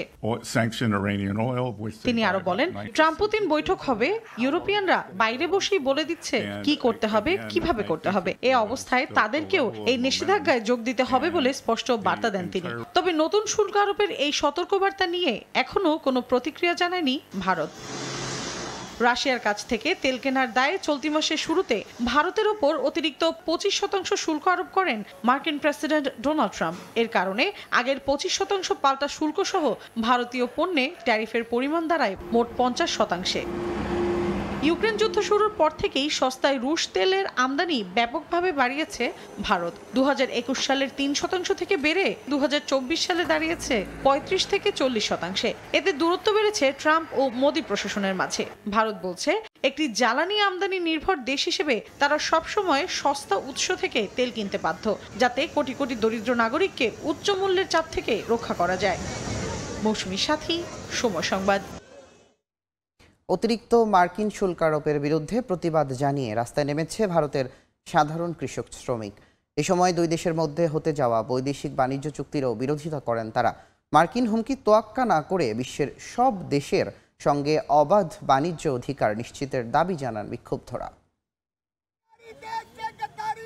ভারতের ওপর যুক্তরাষ্ট্রের শাস্তিমূলক শুল্ক আরোপের বিরুদ্ধে বুধবার হরিয়ানার রোহতকের রাস্তায় নেমে আসেন কৃষকরা। ছিলেন শ্রমিক সহ কৃষিখাত সংশ্লিষ্ট সংগঠনের নেতাকর্মীরাও। এ সময় যুক্তরাষ্ট্রের অতিরিক্ত শুল্ক আরোপের তীব্র নিন্দা জানিয়ে বিভিন্ন স্লোগান দেন বিক্ষোভকারীরা। রাশিয়া থেকে তেল কেনার জেরে ভারতের ওপর অতিরিক্ত 25% শুল্ক আরোপ করেছে যুক্তরাষ্ট্র। এ নিয়ে দেশটির ওপর আরোপিত মোট মার্কিন শুল্কহার দাঁড়ায় 50%। 27 আগস্ট থেকে নতুন এই শুল্কহার কার্যকর হওয়ার কথা রয়েছে। আন্দোলনকারীরা বলেন, যুক্তরাষ্ট্রের আরোপিত অতিরিক্ত শুল্ক প্রভাব ফেলবে ভারতের সাধারণ কৃষক শ্রমিকের জীবন জীবিকায়। যুক্তরাষ্ট্রের সঙ্গে চুক্তি হলে দেশের 8 কোটি খামারি তাদের জীবিকা হারাবে, কৃষকরা নিঃস্ব হয়ে যাবে। এই যুদ্ধ আমাদের জীবন জীবিকার, এই যুদ্ধ আমাদের ফসল রক্ষার। যুক্তরাষ্ট্রের 2% মানুষ কৃষির সঙ্গে জড়িত, আর আমাদের 50%-এর বেশি মানুষ কৃষির ওপর নির্ভরশীল। তাই আমরা কোনোভাবেই বহুজাতিক কোম্পানির কাছে অসম শর্তে আমাদের কৃষি খাত তুলে দিতে পারি না। যুক্তরাষ্ট্রের সব ধরনের হুমকি প্রত্যাখ্যান করে বিশ্বের সব দেশের সঙ্গে অবাধ বাণিজ্য অধিকার নিশ্চিতের দাবি জানান বিক্ষোভকারীরা। ট্রাম্পের শুল্ক নীতির পাশাপাশি দুই দেশের মধ্যে হতে যাওয়া বৈদেশিক বাণিজ্য চুক্তির বিরোধিতাও করেন তারা। যে সকল নারী দুগ্ধ ফার্মের সঙ্গে জড়িত তাদের উপার্জনের পথ বন্ধ হয়ে যাবে, তাই এটির বিরুদ্ধে আন্দোলন করা গুরুত্বপূর্ণ। ভারতের ওপর ট্রাম্পের অতিরিক্ত শুল্ক আরোপের ঘোষণা দেওয়ার পর দেশ জুড়ে বাড়ছে মার্কিন বিরোধী মনোভাব। দেশের বিভিন্ন অঞ্চলে কৃষক ও শ্রমিকরা একজোট হয়ে বিক্ষোভে নেমেছেন। গেল সপ্তাহে প্রধানমন্ত্রী নরেন্দ্র মোদী জানান, কৃষি, দুগ্ধ ও মৎস্য খাত রক্ষায় বড় ধরনের মূল্য দিতে প্রস্তুত তার সরকার। নাদিম মারজান, সময় সংবাদ।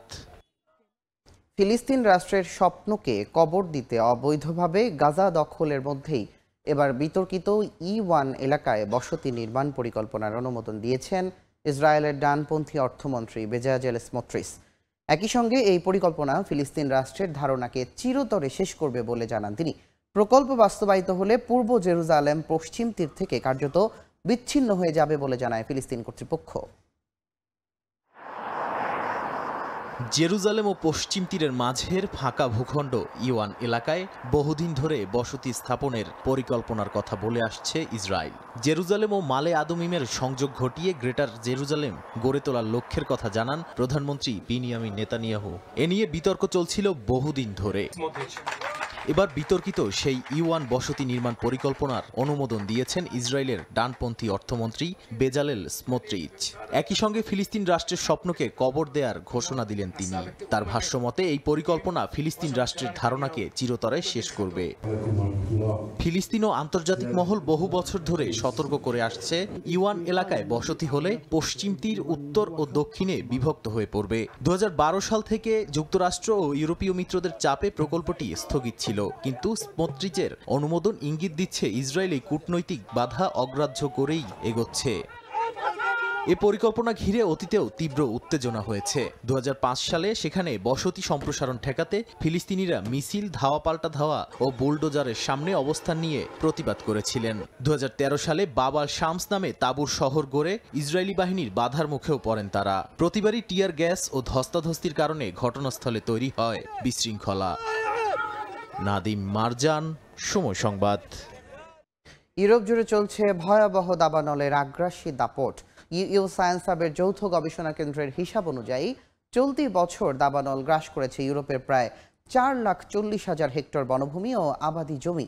কোথাও বজ্রপাত, আবার কোথাও অগ্নিসংযোগে সৃষ্ট দাবানল নিয়ন্ত্রণে হিমশিম খাচ্ছে দমকল কর্মীরা। তীব্র তাপ প্রবাহ এবং দমকা বাতাসে একের পর এক দাবানল ছড়িয়ে পড়ছে গ্রিস, স্পেন, তুরস্ক সহ ইউরোপের অনেক দেশে। ভয়াবহ দাবানলে পুড়ছে স্পেন। এবার আগুনের ঝুঁকিতে পড়েছে দেশটির উত্তর পশ্চিমাঞ্চলীয় কাস্তিল ও লিওন অঞ্চলের একটি বিশ্ব ঐতিহ্যবাহী রোমান খনি। আঞ্চলিক কর্তৃপক্ষ জানিয়েছে 26টি এলাকার প্রায় 6,000 মানুষকে এরই মধ্যে নিরাপদে সরিয়ে নেওয়া হয়েছে। বেশ কয়েকজনকে দগ্ধ অবস্থায় হাসপাতালে ভর্তি করা হয়েছে। বাড়ছে মৃতের সংখ্যাও। নিহতদের মধ্যে আছেন দমকল কর্মীও। পরিস্থিতি সামাল দিতে ইউরোপীয় ইউনিয়নের কাছে দুটি জলবোমা প্লেন সহ সাহায্যের জন্য অনুরোধ করেছে দেশটি।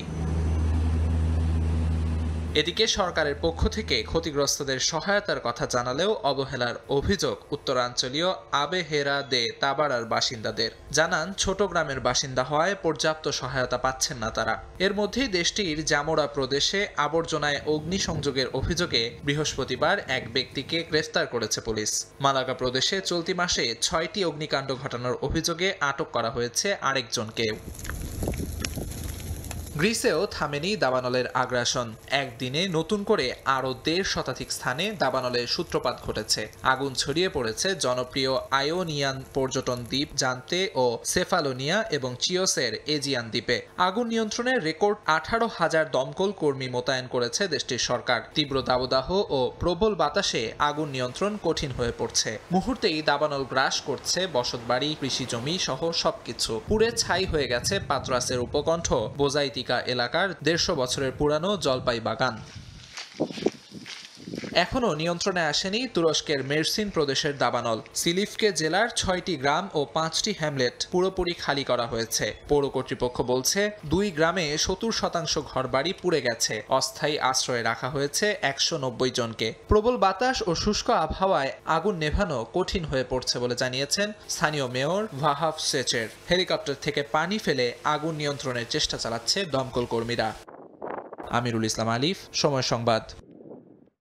বিজ্ঞান ও গবেষণা বিষয়ে আগ্রহ তৈরি করতে তরুণ শিক্ষার্থীদের নিয়ে পারমাণবিক শক্তিচালিত আইস ব্রেকার জাহাজে করে উত্তর মেরু অভিযানের আয়োজন করেছে রাশিয়ার পারমাণবিক শক্তি সংস্থা রোসাটম। আইস ব্রেকারটির নাম 50 লেট পোবেদি। এ জাহাজের সঙ্গে জড়িয়ে রয়েছে দ্বিতীয় বিশ্বযুদ্ধে মস্কোর সাহসিকতার ইতিহাস। রাশিয়ার মুরমানস্ক থেকে বিস্তারিত জানাচ্ছেন রাইসা জান্নাত। একটি পারমাণবিক আইসব্রেকারে হেলিপ্যাড, সুইমিং পুল, জিমনেশিয়াম, যাত্রীদের জন্য আধুনিক সুবিধা কি নেই? রাশিয়ার পারমাণবিক শক্তিচালিত আইসব্রেকার 50 লেট পোবেদ্বীপ বিশ্বের সবচেয়ে শক্তিশালী ও আধুনিক আইসব্রেকারগুলোর মধ্যে একটি। এটি আর্কটিকা শ্রেণীর 7ম আইসব্রেকার এবং সোভিয়েত পারমাণবিক আইসব্রেকার ফ্লিটের একটি গুরুত্বপূর্ণ অংশ।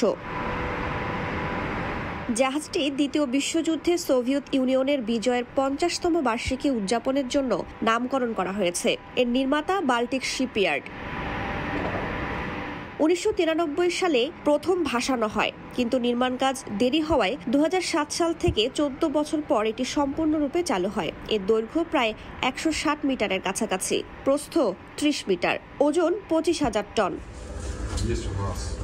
এর দুটি পারমাণবিক রিঅ্যাক্টর রয়েছে, প্রতিটি 171 মেগাওয়াট। সর্বোচ্চ গতি 21.4 নটিক্যাল মাইল। 2.8 মিটার পুরো বরফ ভাঙতে সক্ষম এই আইস ব্রেকার জাহাজটি। এটি পারমাণবিক শক্তি ব্যবহার করে চলে, তাই প্রতি 5 থেকে 7 বছরে একবার রিঅ্যাক্টর রিফুয়েল করা হয়।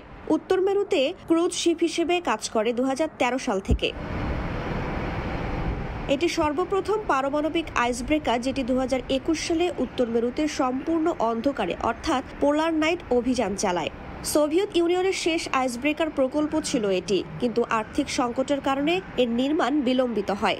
2007 সালে চালু হওয়ার পর এটি উত্তর সাগর রুটে বাণিজ্যিক জাহাজ চলাচল সহজ করতে সহায়তা করে। রাশিয়ার আর্কটিক আধিপত্যের প্রতীক হিসেবে দেখা হয় এই জাহাজটিকে। রাশিয়ার মুরমানস্ক শহর থেকে রাইসা জান্নাত, সময় সংবাদ।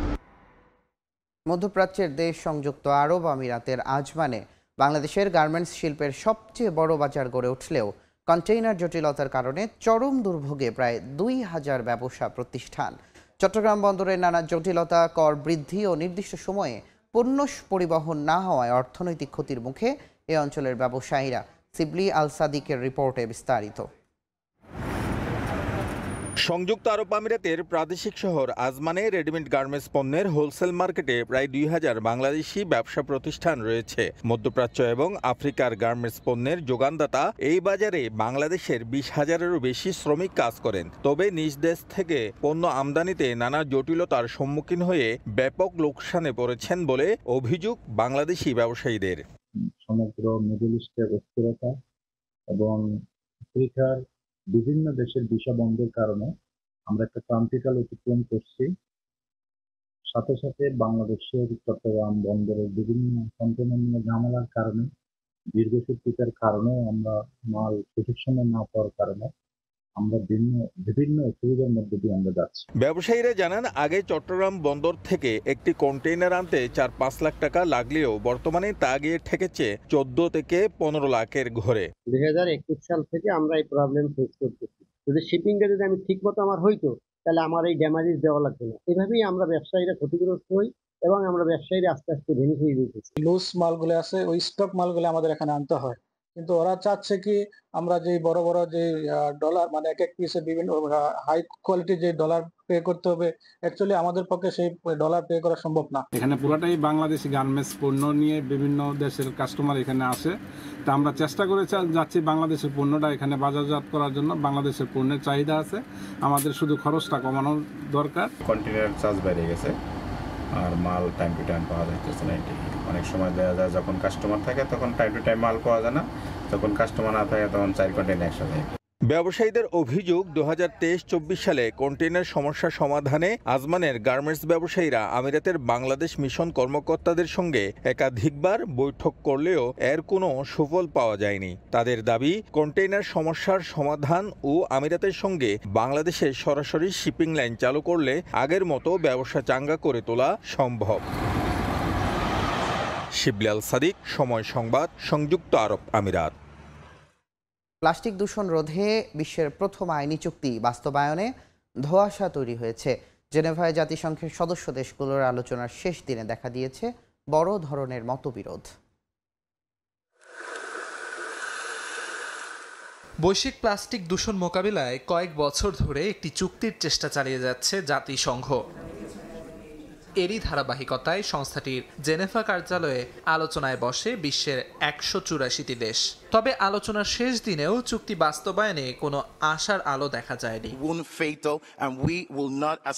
প্লাস্টিক দূষণ রোধে আইন নিয়ে একটি খসড়া প্রস্তাব তৈরি করেছে জাতিসংঘ, যদিও প্রস্তাবিত খসড়াটি প্রত্যাখ্যান করেছে শক্তিশালী দেশগুলোর কূটনীতিকরা। হতাশা প্রকাশ করেছে পানামা, কেনিয়া সহ বেশ কয়েকটি দেশ। তারা জানায় খসড়া থেকে বাদ দেওয়া হয়েছে পলিমার উৎপাদন, বর্জ্য নিষ্পত্তি ও স্বাস্থ্য ঝুঁকি সম্পর্কিত গুরুত্বপূর্ণ ধারা। প্রধান মতপার্থক্য এখনো রয়েই গেছে। তেল উৎপাদনকারী দেশগুলো পেট্রোলিয়াম, কয়লা ও গ্যাস থেকে তৈরি নতুন প্লাস্টিকের উৎপাদনে সীমাবদ্ধতা চায় না। তবে ইউরোপীয় ইউনিয়ন ও ছোট দ্বীপ রাষ্ট্রসহ উচ্চাভিলাষী গোষ্ঠী নতুন প্লাস্টিক উৎপাদনে সীমাবদ্ধতা, প্লাস্টিক পণ্য ও ক্ষতিকর রাসায়নিকের ওপর কঠোর নিয়ন্ত্রণ চায়। খসড়ার পক্ষে কিছুটা নমনীয়তা প্রকাশ করেছে ইরাক, তবে চুক্তির সংজ্ঞা স্পষ্ট হওয়া পর্যন্ত কোনো সিদ্ধান্তে পৌঁছানো যাবে না বলে জানিয়েছে সৌদি আরব। আমিরুল ইসলাম আলিফ, সময় সংবাদ। ভারী বর্ষণে সৃষ্ট আকস্মিক বন্যা ও পাহাড়ি ঢলে বিপর্যস্ত ভারতের জম্মু কাশ্মীর। এখন পর্যন্ত ৪৬ জনের মৃত্যুর খবর নিশ্চিত করেছে স্থানীয় প্রশাসন। হিমাচল প্রদেশে ক্ষতিগ্রস্ত এলাকায় উদ্ধার কাজে যোগ দিয়েছে সেনাবাহিনী। এদিকে রেকর্ড বৃষ্টিতে দিল্লিতে জলাবদ্ধতা দেখা দিয়েছে। বৃহস্পতিবার স্থানীয় সময় দুপুরে ভারী বৃষ্টিতে আকস্মিক বন্যা দেখা দেয় ভারতের জম্মু কাশ্মীরে। পাহাড়ি ঢলে ধসে যায় ৪০০টি গ্রামের রাস্তাঘাট। বেশ কয়েকটি নদীর পানি বিপদসীমার ওপর দিয়ে প্রবাহিত হয়। দ্রুতই শুরু হয় উদ্ধার কাজ। কয়েকজনের মরদেহ উদ্ধারের কথা জানিয়েছে স্থানীয় প্রশাসন। তীর্থযাত্রায় যাওয়া পুণ্যার্থীদের নিরাপদে সরিয়ে নেওয়া হয়েছে বলে জানা গেছে। এর ঠিক একদিন আগে বুধবার পাহাড়ি ঢলে বন্যা দেখা দেয় হিমাচল প্রদেশে। ক্ষতিগ্রস্ত হয় বহু রাস্তাঘাট, ভেসে যায় ঘরবাড়ি, নিখোঁজ হন বহু মানুষ। যদিও এখন পর্যন্ত হতাহতের কোনো খবর পাওয়া যায়নি। আটকে পড়াদের উদ্ধারে এখনও উদ্ধার কার্যক্রম চালিয়ে যাচ্ছেন উদ্ধারকর্মীরা। যোগ দিয়েছেন সেনাবাহিনীর সদস্যরাও। ভয়াবহ এই বন্যার পর আতঙ্ক দেখা দিয়েছে স্থানীয়দের মাঝে। এদিকে ভারী বর্ষণের কারণে আকস্মিক বন্যার কবলে পড়েছে দিল্লি সহ ভারতের উত্তরাঞ্চল। দিল্লির গাজিয়াবাদ, গুরুগ্রাম সহ বেশ কয়েকটি এলাকায় ডুবে গেছে রাস্তাঘাট। উত্তরপ্রদেশ ও হরিয়ানাতেও একই অবস্থা। অনেক জায়গায় জারি করা হয়েছে রেড অ্যালার্ট। রোববার পর্যন্ত ভারী বৃষ্টিপাত অব্যাহত থাকতে পারে বলে পূর্বাভাস দিয়েছে আবহাওয়া বিভাগ। এতে পরিস্থিতির আরও অবনতির আশঙ্কা করা হচ্ছে। নাদিম মারজান, সময় সংবাদ। জুলিয়ান উডের সঙ্গে চুক্তি কেবল জাতীয় দল নয়, লাভবান করবে স্থানীয় কোচদের। তাতে পাওয়ার হিটিংয়ের কনসেপ্টে এগিয়ে যাবে দেশের ক্রিকেট, এমন মত সাবেক অধিনায়ক হাবিবুল বাশার সুমনের। যুব বিশ্বকাপ সামনে রেখে বয়সভিত্তিক দলের পারফরমেন্স আর প্রস্তুতিতে সন্তুষ্ট গেম ডেভেলপমেন্টের এই কোঅর্ডিনেটর। কেবল শিরোপা নয়, প্রত্যাশা এখান থেকে উঠে আসবে ভবিষ্যৎ তারকারা। ঢাকায় এসে ব্যস্ত সময় কাটাচ্ছেন জুলিয়ান উড। প্রাথমিকভাবে ৩ সপ্তাহের চুক্তিতে সর্বোচ্চটা বুঝে নিতে চায় বিসিবি। এরই মধ্যে বেশ কিছু কর্মশালা করেছেন এই ইংলিশম্যান, যা শুধু ক্রিকেটারের সীমাবদ্ধ নেই, তার থেকে দীক্ষা নিয়েছেন স্থানীয় কোচরাও। সালাউদ্দিন বাশাররা এমন উদ্যোগকে সাধুবাদ জানালেন। প্রত্যাশা এখান থেকে লম্বা সময়ের জন্য উপকৃত হবে দেশের ক্রিকেট। জুলিয়ান উডসের যেই মেথডটা, সেটা কি হবে কোচেসরাও দেখতে পারেন, তাদের সাথে আলোচনা করার জন্য সেটা করা হয়েছে। সো আমি কোচেসদের কাছে কথা বলেছি, তারা বলেছেন সামথিং ডিফারেন্ট, যেটা হয়তো আমাদের ভবিষ্যতে কাজে লাগবে। বিকজ এই কোচ যারা ওই দিন কাজ করেছেন কোচেসরা, তারা শুধু কোচিং করে না, তারা কোচেসদেরও কোচিং করাবে। সেটা আমাদের ভবিষ্যতে ডেফিনেটলি কাজে লাগবে। মডার্ন ডে ক্রিকেট বদলে গেছে অনেকটাই। টিকে থাকতে হলে মানিয়ে নিতে হবে। সংক্ষিপ্ত সংস্করণে টাইগারদের যে ব্যর্থতার গল্প, সেখান থেকেই সমাধান খুঁজতে চান সাবেক এই অধিনায়ক ও নির্বাচক। পাওয়ার হিটিং এর কোনো বিকল্প নেই। এবং দেখুন, আপনি যে নর্মাল টেকনিকে ব্যাটিং করবেন, আপনি যখন টি20 ফর্মেটে খেলবেন, সেই নর্মাল টেকনিক অনেক সময় হবে না। আপনাকে হয়তো স্লাইড চেঞ্জ করতে হবে। তো নতুন যে মেথডগুলি আসছেন, বাকি সবাই যেটা ফলো করেন, ব্যাপারটা আসলে ওরকমই, যে স্লাইড চেঞ্জ, একটু টেকনিকের বা একটু চেঞ্জ যখন পাওয়ার হিটিং করতে যাবেন সেই জিনিসগুলি নিয়ে সবাই কাজ করে।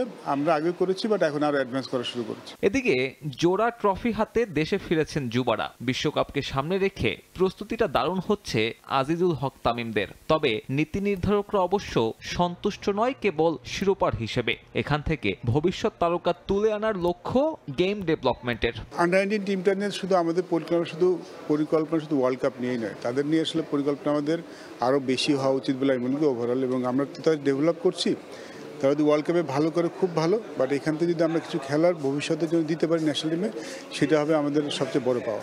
ফিটনেস ক্যাম্পের পর শুক্রবার শুরু হচ্ছে জাতীয় দলের স্কিল ট্রেনিং প্রোগ্রাম। নবনিযুক্ত জুলিয়ান উডের অধীনে এখান থেকেই যাত্রা শুরু হবে লিটন কুমার দাসদের। 20 তারিখে নেদারল্যান্ড সিরিজ খেলতে সিলেট যাবে টাইগাররা। সাব্বির মিথুন, সময় সংবাদ, ঢাকা। এবার দেশের ফুটবলের খবর। অনূর্ধ্ব 20 এশিয়ান কাপের মূল পর্ব নিশ্চিত করে দেশে ফেরার দুদিনের ব্যবধানেই আরও একটা সাফের মিশন নারী দলের। এবার অনূর্ধ্ব 17 সাফ চ্যাম্পিয়নশিপ জয়ের লক্ষ্য অর্পিতা ইয়ারজানদের।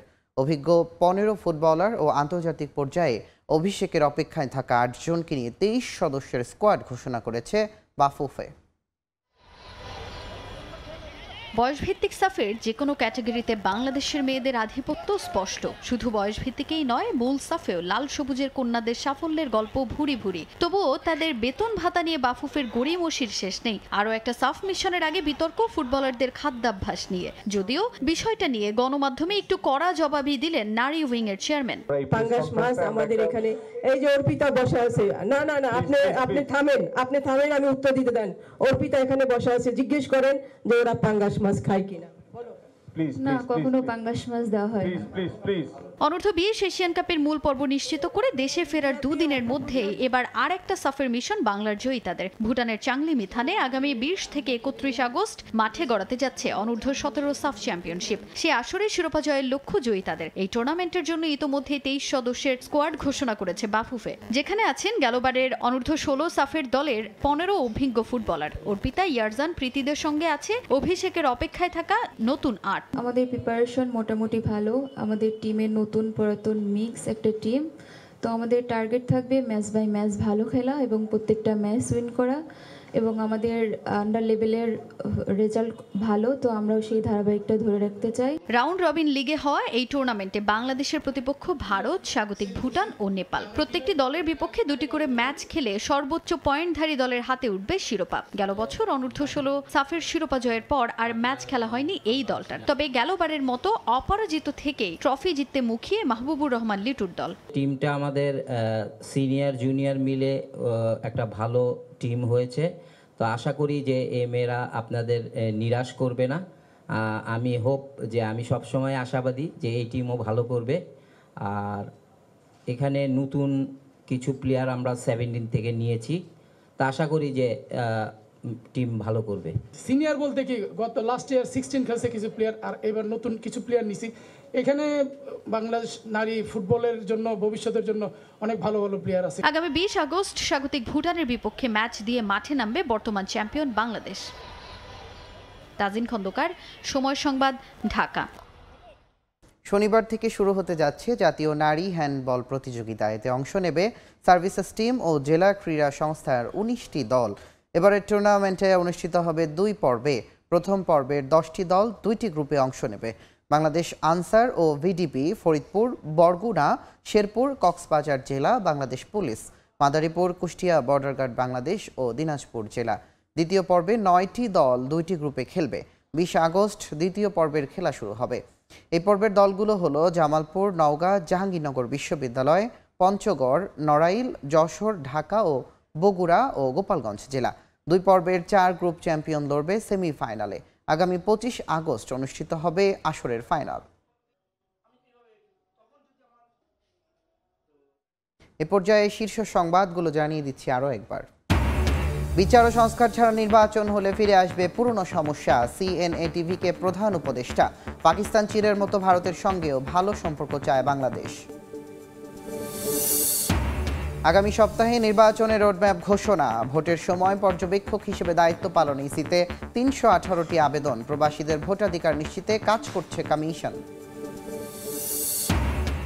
পিয়ার ঘিরে রাজনীতিতে উত্তাপ, ক্ষমতার ভারসাম্য নিশ্চিতে দুই কক্ষেই বাস্তবায়ন চায় জামায়াত। শুধু উচ্চ কক্ষে রাজি এনসিপি, আওয়ামী লীগ পুনর্বাসনের সন্দেহ বিএনপির। সমস্ত জিনিস স্বর্ণ, টাকা পয়সা, ব্যাংক, ওরা একটা অবৈধ কাগজ বানিয়েছে। আমরা যদি তোমরা আইনের মাধ্যমে আসো, কোনো রকমে মানতে রাজি না। তার জন্য অনেক মানুষ বিভিন্ন মামলায় জড়িত হয়ে গেছে, কিন্তু যারা কোনো সময় কোনো রাজনীতি করেনি। খোদ রাজধানীতে দিনে দুপুরে বাড়িতে লুটপাট, খুলে নিয়ে গেছে ইট রডও, ভুক্তভোগীদের সামনেই মালামাল ভাগাভাগি। খিলগাঁও বিএনপি নেতা ইউনূসের বিরুদ্ধে অভিযোগের তীর।